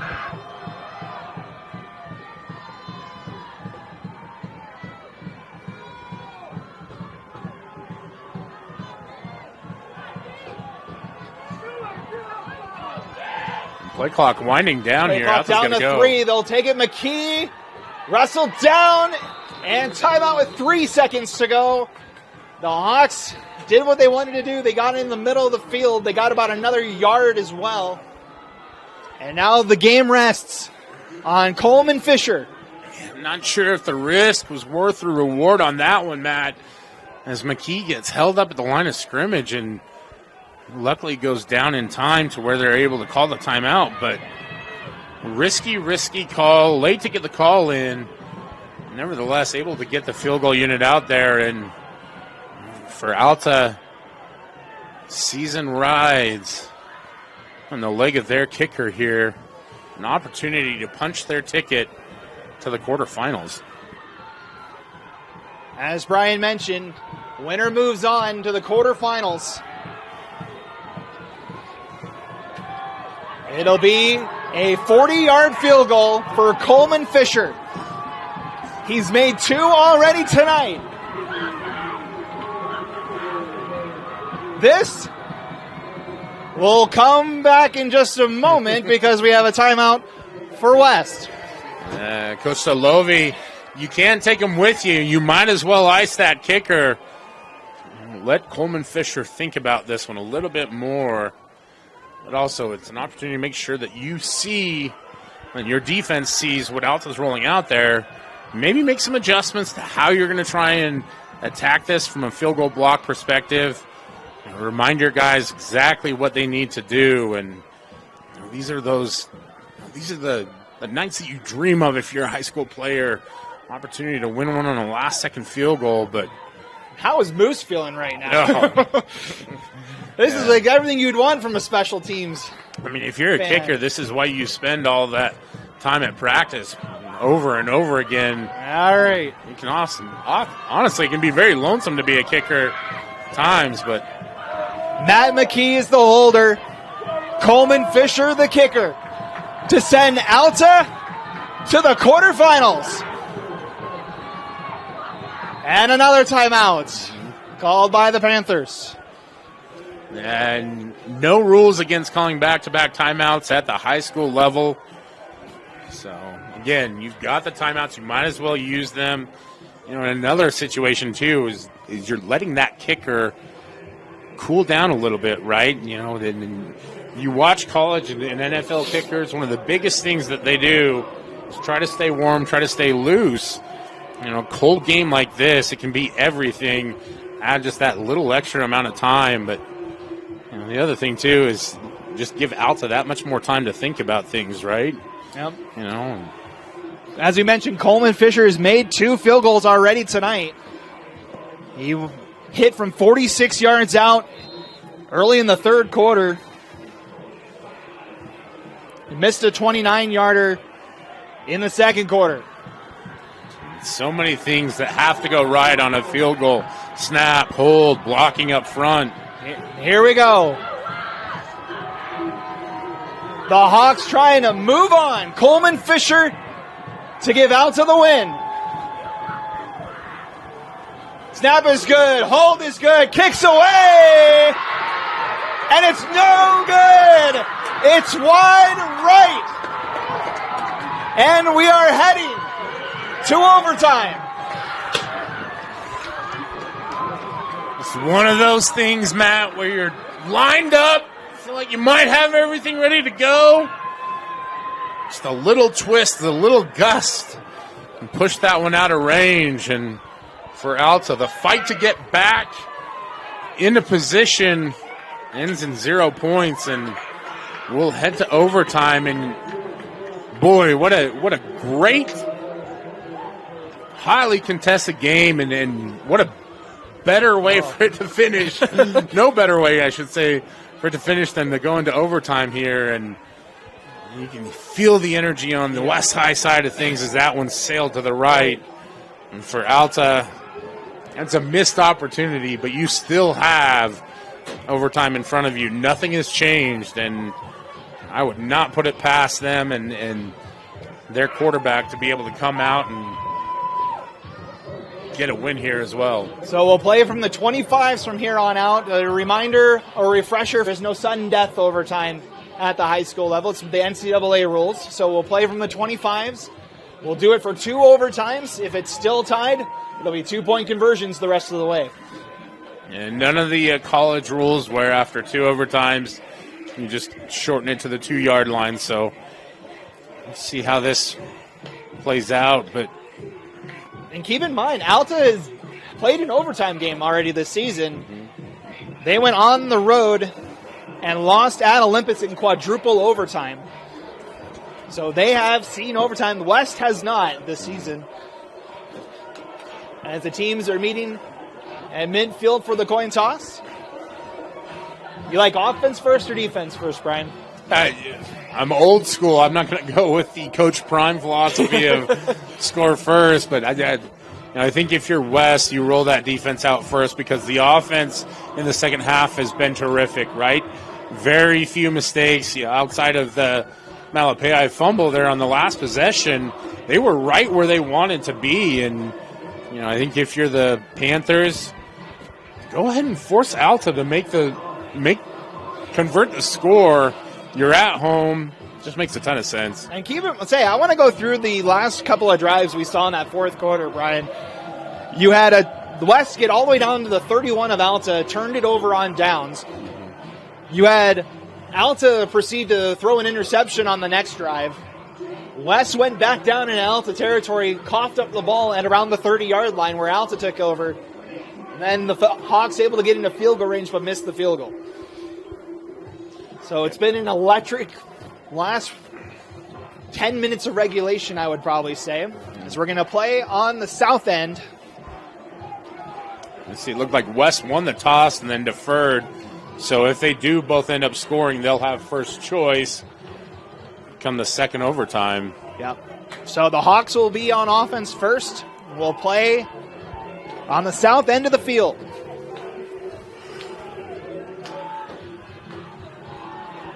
It's been a fun one tonight.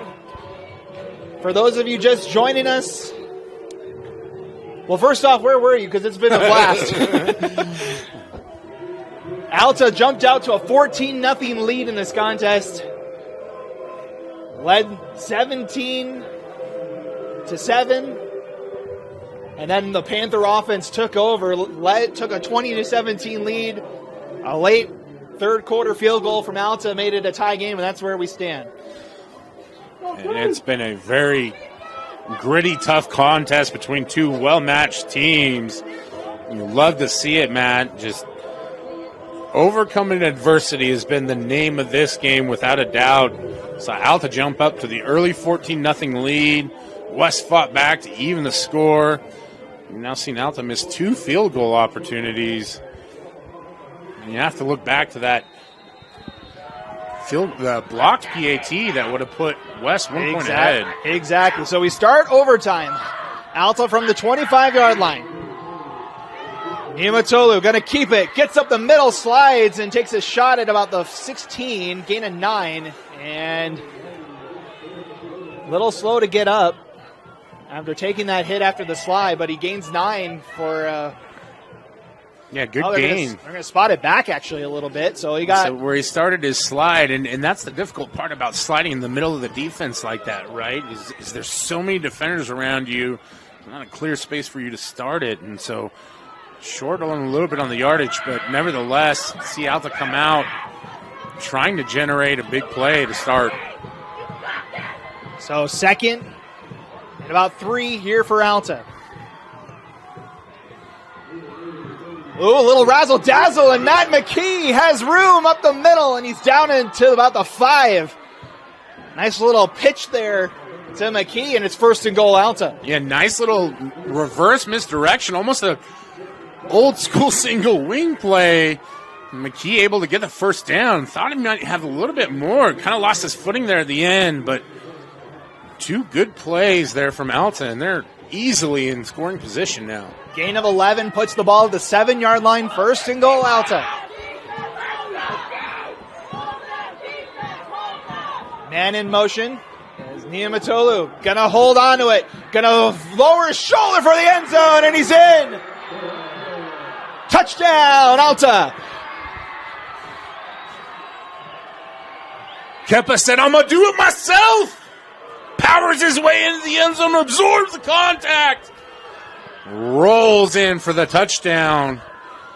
And a hush falls over Gene Plaga Stadium as Alta scores first here. So 7-yard touchdown from Kepa. And now a critical extra point here for Coleman Fisher.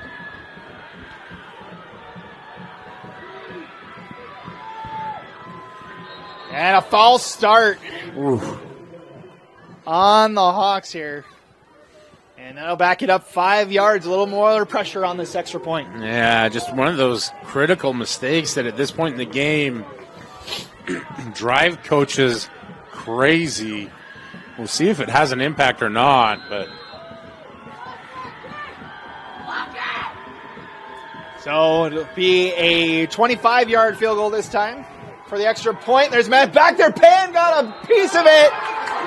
And it's no good. Chachi Pan getting in the backfield. Well, again, you see pushing the ball back allows West just that much extra time to get there. And Chachi Pan from the outside gets enough of the ball to deflect it. And West holds on the PAT, giving them an opportunity here to win it. So West would win with a touchdown and an extra point. As we go to the second part of our first overtime, it's 26-20. The Panther offense will start at the 25. Special teams are special for a reason, Matt. And we've seen it have a special impact on this game, right? Missed field goals, blocked PATs on both teams. And now for Isaiah Suisui, who's had just a tremendous career, he has an opportunity to cement his legacy with this drive. Panthers win with 7 points. They'll hand it off. Malapai fighting his way, breaking tackles, and down inside the 10. First and goal, West. Kelvin Malapai with the redemption run, bouncing off defenders, puts the Panthers in position to score. First and goal from the 9. Oh, fake the handoff. Sui calls his own number, and he's in. Touchdown, Panthers. And the West High Panthers are an extra point away from the quarterfinals.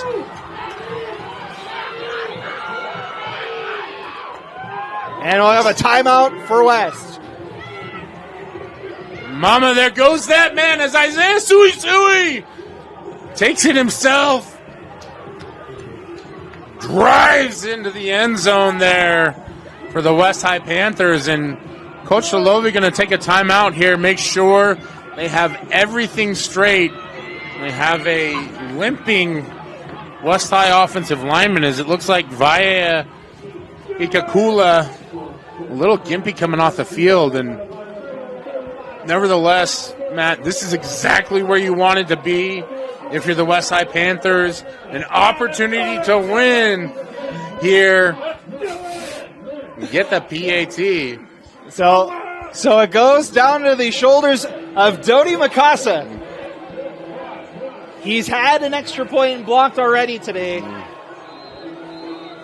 But he has a chance right here to send West to the quarterfinals.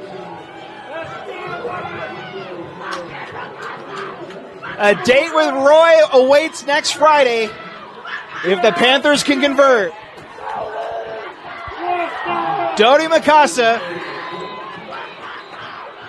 And timeout by the Hawks. Well, you talk about pressure, Brian. We have seen that in spades tonight. Well, I'm just sitting over here smiling, Matt, because these are the kinds of nights that make Friday Night Lights so great. We got the superhero performance by Isaiah Suisui. It's just continual fight from the QBs on both teams to put their teams in position to win. And just like we all love, it comes down to the foot of a kicker, right? You talk about pressure. Well, all comes down to this. An extra point away from taking on Roy in the next round. And pressure becomes a privilege in these situations, right? If you're Dodi, you've got an opportunity to win the game for your team here with the extra point. Camden Lopati will be the holder. Dodi Makasa for the win and the quarterfinal berth. Snap is good. Kicks away. And it's no good. Oh, no. He pushed it wide. It's no good, and we move on. We're going to double overtime, Brian. Wow, what a finish there. See Makasa, he's got time. The ball just ends up going right at the uprights, and what a turn of events here to get us to a second overtime, Matt. Just incredible effort from both teams there on the field goal blocks, the PAT blocks, I should say. Try and disrupt it, and oh my goodness. I don't know if I've ever seen anything like that. Both teams got in the end zone in less than 3 plays. Yeah. Both teams missed their extra points, and we go to double overtime. Yeah, you can see where that, you talk about the pressure to perform. And just so now such an integral part of the game, and it's such a minuscule margin for error, and to see both sides. So we go to double overtime. West gets the ball first this time. again, both teams get a crack at it, so Alta will get the ball next. We'll see if Isaiah Suisui can put on the Superman cape one more time. They'll hand it off to Malapei. Bounces off a tackler. Goes up the far side. He's out of bounds near the 10, but there is a flag on the play. Down at about the 15-yard line. Yeah, and that flag, I didn't see any West offensive players in that area, so I don't think it's holding, but we'll see what the call is here. Get the official signal.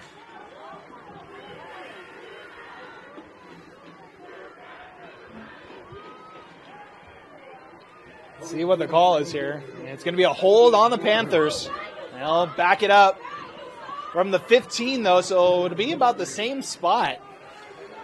They'll spot it back at the 25, so basically 1st and 10 will redo it. Yeah, looking from where the flag was thrown, I didn't see any West players in the area, but well down the field. Unfortunate. So 1st and 10, once again from the 25. They'll try Malapei again. This time met by the Hawks at about the 21, gain of 4 on 1st down. Yeah, big pile up there on the hash as West continues to work the left side of the defense there for the Hawks, trying to get yards, and in what essence becomes the 1st down play again, able to get 5 yards. 2nd and 6 from the 21. Double overtime here. Fake the handoff. Suisui brought down Tony Vianuku in the backfield, and it's a loss for the Panthers. And nice job by Vianuku to stay home, keep Suisui stringing that play out, and eventually bring him down. We'll talk about it. Suisui's at his most dangerous when he's getting downhill. So now it's 3rd and 8 here for West.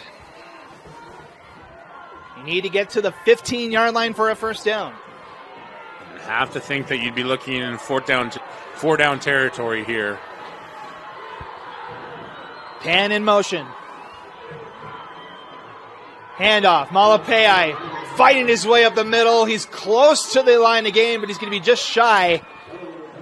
Down to about the 14, or maybe the 17 there. It'll be 4th and 2 upcoming here. It looks like he had 2 different spots, right? I'd say had a little trouble trying to spot it. Now they do mark it at the 17. So they got 2 yards to go here on 4th down. And West will use their timeout to think about it.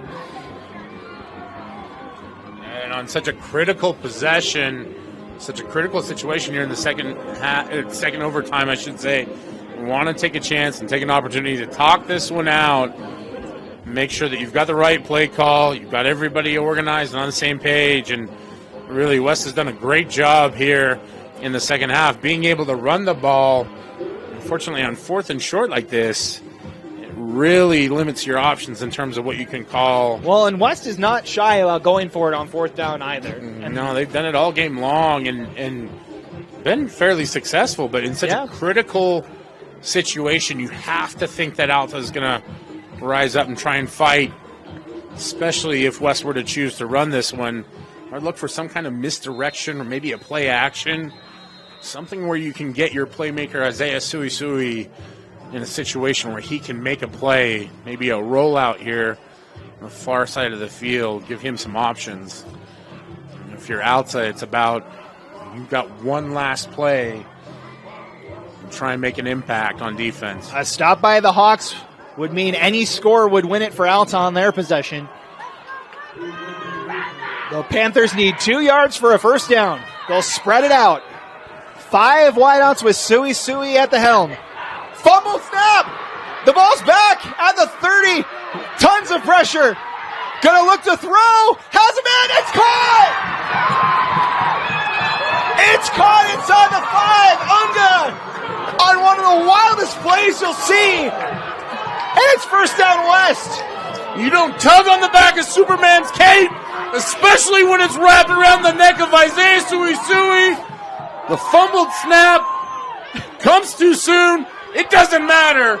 Suisui takes it and gets the 1st down. What an incredible play by Isaiah Suisui. And it looks like we've got a West offensive lineman We had motion. The line judge on the far side called timeout West, but West has already used their timeout, so not exactly sure. What we got here. Yeah.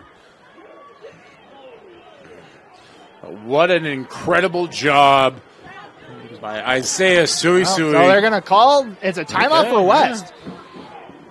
Yeah, for Alta. Timeout for Alta. I was going to say, West already used their timeout, so. But what a play. That looked like it was dead to rights.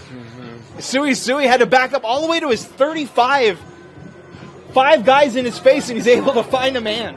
Just incredible effort, belief by Suisui, able to scoop the ball up, wisely escapes the rush, buys himself enough time, able to find his receiver open, and a great job there by Tupo Unga to make the catch, convert the first down. He has been he's been electric everywhere. He's been everywhere on a night when it tonight, hasn't been Chachi Pan's night. He has come up big for this West offense. Well, Unga had the interception waved off at the very start of the game, the defensive pass interference, and ever since he's responded absolutely phenomenal fashion. So the Panthers live to fight for another set of downs here. It's 1st and goal from the 4.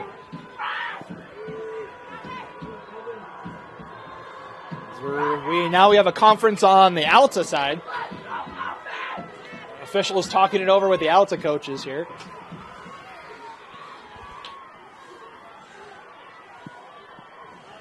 Not exactly sure what it is that they're trying to discuss here. Whether it was a timeout was called before the false start or what we're doing, but just making sure to get everything ironed out. Just trying to. There is no time in overtime, so it's not a clock issue. But I think the bigger question for me was, did the West High offensive player jump a false start before the timeout was called? Yeah. You see here with 1st and goal to go, every option on the table for West High. So Suisui in the offense. At the 4-yard line, now we get a flag. See, I think this one might actually go against the Hawks. What they're trying to do is stem there. It sounded like that's a false start on West. Yeah. That shift at the line. Yeah, trying to move the defensive lineman, and it gets an offensive lineman to jump. I think the other situation is if there's a mimic of the snap count there, right? That can be a defensive penalty, but it's just the movement. So back it up to the 9, 1st and goal. Suisui calls his own number, and he's in! Second touchdown of overtime for Isaiah Suisui. False start, offsides, doesn't matter, says Isaiah Suisui. I'll do it myself!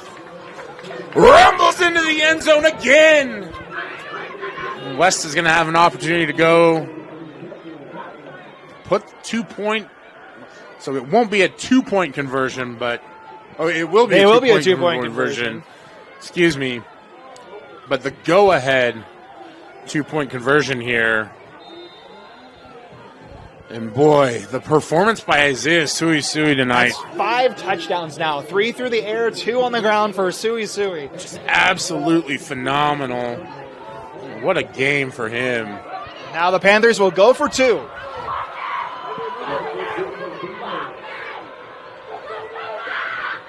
Suisui, bobbled snap. Malapea's got it anyway. And he's in. The 2-point conversion is good. And the West Panthers, a 34-26 lead as we head to Alta's portion of double overtime. Kelvin Malapei, what a response. Fumbles the ball when West has possession with less than 4 minutes. And he has done nothing but move that offense continually down the field here in overtime. And capitalizes that with the 2-point conversion. And now for this West High defense, got 4 plays. You just need to make 4 plays to get out of here with the victory. And for the Hawks, 1 play away from a beautiful day. They need a touchdown and a 2-point conversion to force a third overtime. Anything less than that, the Panthers move on.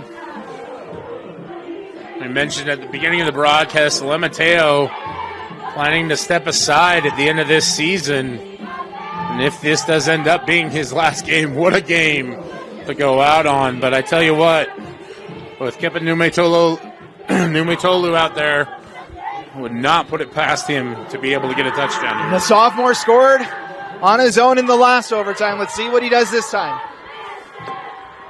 1st and 10 from the 25. He'll sling it out to Cottis. Yeah, he's tripped up. Isaiah Angelau able to trip him up. Loss of 2 on the play. It looked like Taimani Brown out there as well, able to wrangle Cottis up. He's been so good all game long, and it's almost a Herculean effort from this West High defense to bring him down. 2nd and 12 now here from the 27. Three wideouts in a bunch formation to the far side. Send a man out there. Kepa looking over the middle. It's got Johnson. Holds on to it. What a catch. Wyatt Johnson. And it's 1st and goal, Alta. Just incredible concentration by Wyatt Johnson, able to hold on to the football with the West Side defender bearing down. Gain of 23 on that pitching catch, and now Alta's on the door.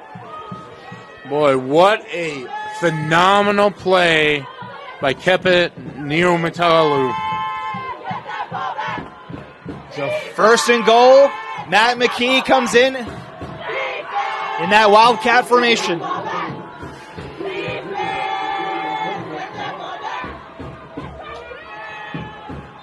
Hawks send a man in motion, and we're going to get a whistle, I think, delay a game. The play clock runs out. Yeah. Now back up the Hawks 5 yards. Boy, a critical penalty and a critical mistake there from Alta, and just one of those things that it's so hard to get those yards as is. To push them further back here now. West High defense. Bring it back to the 9. The 9 has been a popular spot in overtime.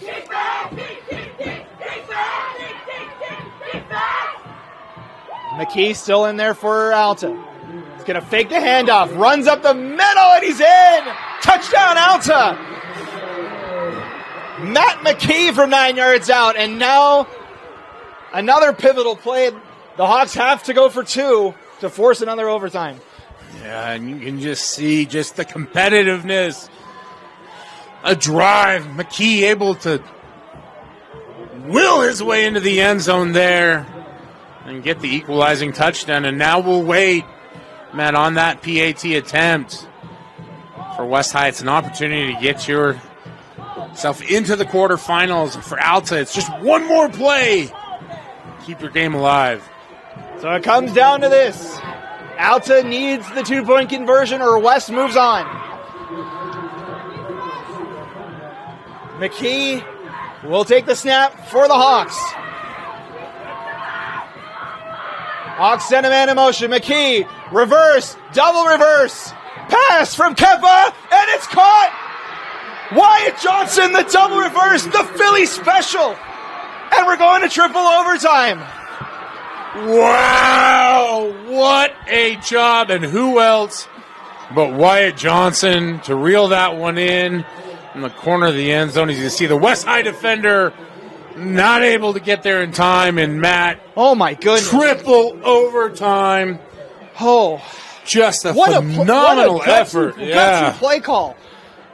The double reverse pass back to Kepa, and he finds Johnson in the corner. They've been setting it up all game long with McKee there in that Wildcat formation with Kepa out wide and saving it for the right moment. And wow.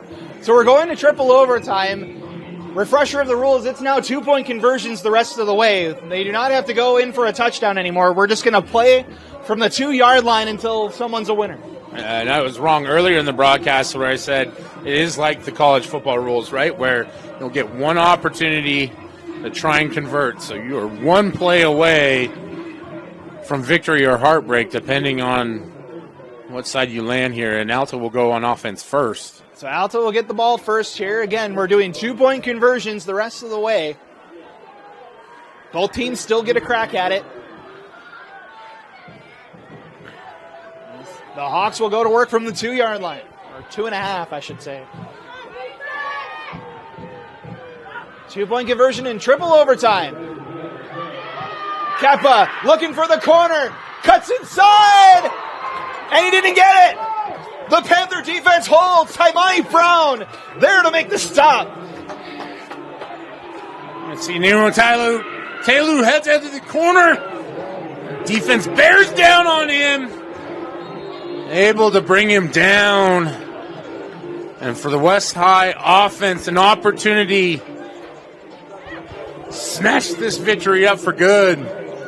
So West can win it with a 2-point conversion. Just an incredible bounce-back effort by the West High defense there. You give up the Philly special, the big play right before. And Kepa has been so good on the ground all game long. Able to wrangle him and pull him down short of the goal line. So it'll be a 2-point conversion. The Panthers will elect to snap it from the near hash. And all they are 2.5 yards away from a spot in the quarterfinals. And what a job by both of these teams to get to this point. It's an incredibly competitive game all night long. And Camden Lopati is going to take the draw here for the Panthers. 4 wideouts in the formation. Malapei is back there as well, and there's a false start on the Panthers. Oh my. Back it up 5 yards to the 7.5. And they'll have to do the 2-point conversion from there. And as you mentioned, Matt Lopati out there at quarterback. I'm not sure what happened. Isaiah Suisui. Now we have a timeout by West. They're going to think it over here. So the false start brings it back to the 7.5. Panthers still only get one shot at the end zone. If they get it, they're moving on. If not, we're going to another overtime. Yeah, and you still have everything on the table despite the false start, but I think the bigger concern, if you're Coach Shalovi and this West High staff, is the lack of focus. You've now seen this stem multiple times. We've seen it twice in overtime alone. Yep. Yeah, so an opportunity to get your guys and take a deep breath and make sure that you're all on the same page, number one. Shake all that off. Stay focused on what it is that you need to do here. And for the Panthers, it gets very interesting with Suisui on the sideline. While we're waiting, the game did go final up in Roy. It was a 40-0 win for Roy over Bonneville. So the winner of tonight's going up to Roy in that quarterfinal for a chance to go to Rice Eccles next week. But we got business to take care of here. Second part of triple overtime. West can win it with a score from the 7.5. And they will still keep Lopati out there as he's in the backfield with Pan and Malapei. Now Pan will go back out. They'll spread it out. 4 wideouts and Malapei for Camden Lopati, and now a timeout for Alta. And if ever there was a time to draw one up in the dirt to try and get a trick play, now is it. Not sure what Coach Solovi has in the back pocket there, but... And I'm looking over here on the West bench. There is Suisui at about the 40. He has his helmet off right now. Mm-hmm. I have to wonder if maybe he took a shot to the head or something like that. He has lowered the shoulder for both of his touchdowns here in overtime. Yeah, and it looks like a trainer has walked away with his helmet. So his night may be done, Matt, and that could, if Alta is able to hold here, that is a critical loss for the West High Panthers. Suisui has been amazing tonight. Nothing short of phenomenal. So it'll come down to Lopati at quarterback. He has 1 passing touchdown on the season. If you're part of that West High offensive unit, you've got one shot do your job. Do everything you can to give Camden Lapati that opportunity to be the hero here. So we sit knotted at 34. Third overtime. Just incredible. West going for the win here. They'll spread it out. Camden Lapati in the backfield with Malapai. End zone would punch their ticket. Lapati in trouble. Gets out of it. Still moving. Throws for the corner. And it's caught, but he's out of bounds. And we play on. Quadruple overtime. Looking for Luceni Fafita on the far side. Just couldn't get the feet in. It's getting harder and harder to get the words out, Matt. Just an amazingly competitive game here. And you see Lapati able to avoid the rush multiple times there. And it looked like he had some space. I was going to say, it almost looked like he had enough room to maybe potentially run it or had plenty of time. But and try to find his receiver over there in the corner, and valiant effort and a great throw from him. Let's see, both teams will trot out for another round of this one. So West will get the ball first here in quadruple overtime. Again, we're playing 2-point conversions here. So we'll reset. West will elect to start this one from the far hash this time. Spotted at the 2.5-yard line. Lapati still in there at quarterback.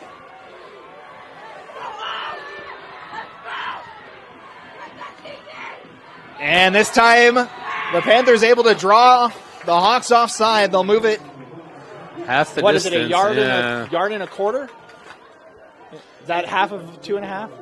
So, regardless, I think the bigger thing for West there is the ability to hold their water, and of course we'll get another timeout here. Yeah. But both teams do get a timeout for each overtime, so. Yeah, and listen, 3 yards, yard and a half, it's still a short yardage situation. So lots of options on the table there, but the way that Kelvin Malapea has run the ball tonight, I think it's 2 things. One, now you've taken that trick out of Alta's bag, right? Because now it's cost them with a penalty. And so if you're Alta at this point in time, the gamesmanship becomes less important, and it's just all about hanging in there because you've really given them a short window, a short opportunity. For West, you've got a freshman quarterback back there. Now you've got everything on the table, whether you want to hand it off, you want to try and do some misdirection, it's all out there. But, man, for it to all come down to this, what an incredible game. I'm sure everybody listening at home is getting sick of me saying that, but it's been an amazing contest. The atmosphere has been electric tonight. And can you believe this is only the second time these two teams have ever played each other? Yeah. Would that we could get a few more, right? Region rivals battling here in quadruple overtime. West from the 1-yard line. They'll hand it off. Malapei fights for the line, and he didn't get it. The Hawks hold. An amazing effort by that Alta defense there. You see Lapuahu dragging Malapei back, and I love the call from Coach Solovi. Malapei has been just dominant all overtime, just not able to will him in. He's been able to get those short yardages, but they have. Credit the defense. Alta holds, and now they are in a position to move on with a 2-point conversion here. So it now comes on the shoulders of the sophomore, Kepa Neometulu. Or no, it's going to be Matt McKee. He's going to be in the Wildcat here. Alta wins with a conversion for a spot in the quarterfinals, and I think we're going to get a timeout, and we do. And you see Alta trying to catch West off guard there. Maybe, I don't know, get him to shift or something. I'm not exactly sure what the point was, but in this critical of a moment, I'm not sure you want to take the ball out of Numatalu's hands. Kepa has been absolutely phenomenal all night long. Well, give credit to McKee. McKee has had a couple of big plays for Alta as well. He has. That Wildcat has worked for him. It has. I think it just makes you very one-dimensional there at the goal line, and I didn't see Kepa out there lined up wide or anything like that, so the potential for a trick play or anything like that. A little limited there, but you see this West High defense cuts out. So here comes the Alta offense. McKee will still be in and at the quarterback spot. Again, McKee can throw the ball. He has 5 passing touchdowns on the year. Let's see what Alta does. A conversion sends him to the quarterfinals. Fake handoff. Lob to the corner. It's caught! Slade Taylor and the Alta Hawks move on to the quarterfinals.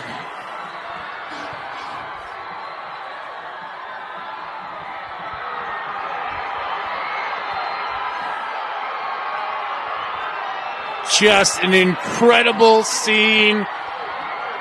Just an amazingly hard-fought game on both sides. You can see the celebration for the Hawks as they punch their ticket into the quarterfinals. What a win here in triple overtime. The Alta Hawks move on to the 5A quarterfinals. 36-34, the quadruple overtime final, as Matt McKee finds his man in the end zone to seal the deal. Yeah, so many overtimes that I lost count of them, but an incredible, tough, gritty win for the Alta Hawks and for the West High Panthers. Just absolute heartbreak as their season ends tonight. And you see a heartbreak with Isaiah Sui not able to finish the game. And just an incredible effort from him because they went toe-to-toe tonight with what a performance. Yeah. 5 total touchdowns from Sui, but unable to be in that final possession. And a game that truly had everything tonight. And hats off and a hearty congratulations to the Alta Hawks, who will move on, and the West High Panthers. Just an incredible, incredible season comes to a close tonight. Not how they expected to finish things, but this is what makes Friday Night Lights so incredible. Games like this, finishes, the toughness, the grit, the ability to fight through it all. And in the end, it was the Hawks that flew high. So it's Alta winning in quadruple overtime. They will move on to the round of 8, where they will meet the Roy Royals next Friday. Winner of that game gets to move on to Rice Eccles. Yeah, and for the Hawks, it doesn't get any easier as Roy has been outstanding this year. You watch these players shake hands and hug. It was almost like watching a heavyweight title fight tonight, man. Just blow after blow, and both teams responding in kind. And it's one of those ones where it's hard to see one team, when you're unbiased like you and I are, it's hard to see one team have to lose this one, but all the credit in the world to Alta. Give credit to both of these teams. Both these teams played outstanding contests tonight. If every high school football game could be like this, we would all be so much happier. Absolutely. As the teams you see meet at midfield for handshakes here, there's so many people you can pick from here in this one. Brian, give me your player of the game. Wow. I mean, Wyatt Johnson was phenomenal all game long. You saw Matt McKee step up and make a ton of plays, but I think really what impressed me the most tonight was the young sophomore quarterback, Kepa Numa Metelu. I promise I'll get that right at some point in time. But he was so composed, calm, and cool all night long. Congratulations to him and the Alta Hawks for getting the win. So congrats to Alta. They move on. They'll take on Roy in the quarterfinals next week. As we get down closer and closer to deciding who our champions are going to be here. It's been a fun ride, Brian. Final thoughts before we sign off tonight. Yeah, just a great game tonight. Been fun to call. We've had a couple of these. We've had a couple of overtime thrillers. Yeah, you can't ask for anything more. And just a true joy to be out here on Friday nights and to be here and call these games. And, it's just one of those things that you really cherish because for a lot of these kids, this is going to be the last time they get a chance to put on those helmets and shoulder pads. And for them, hang your heads high. And for those guys who get to move on and play for one more game, just leave it all out there, man. It is truly a special sport and a special time in their lives. And, again, thank you to you for hanging in there with me. And it's been a pleasure, Brian. It's been a pleasure. And we still get to do this one more time. It's true. So we'll have another game for you next week. Be sure to stay tuned to the KSL Sports Rewind social media platforms to find out where we'll be next week. And I'm sure it'll be another exciting round of high school football as we're down to the final 8. Next week we'll decide who goes to the semifinals, and then the next week we'll crown champions. Yeah, so what a finish to this one, and we'll hook up to the rejuvenation machine and be ready to go for next week. Well, that's going to do it for us tonight. We want to thank each and every one of you for joining tonight's broadcast. For Tino, our amazing cameraman, for Brian, I'm Matt Coma. Signing off tonight, the Alta Hawks move on to the 5A quarterfinals with a 36-34 win in quadruple overtime. That's going to do it for us tonight. Thank you so much for watching. Have a great rest of your weekend. And we'll see you next week for the quarterfinals as you're watching high school football here on KSL Sports Rewind. Have a great rest of your evening.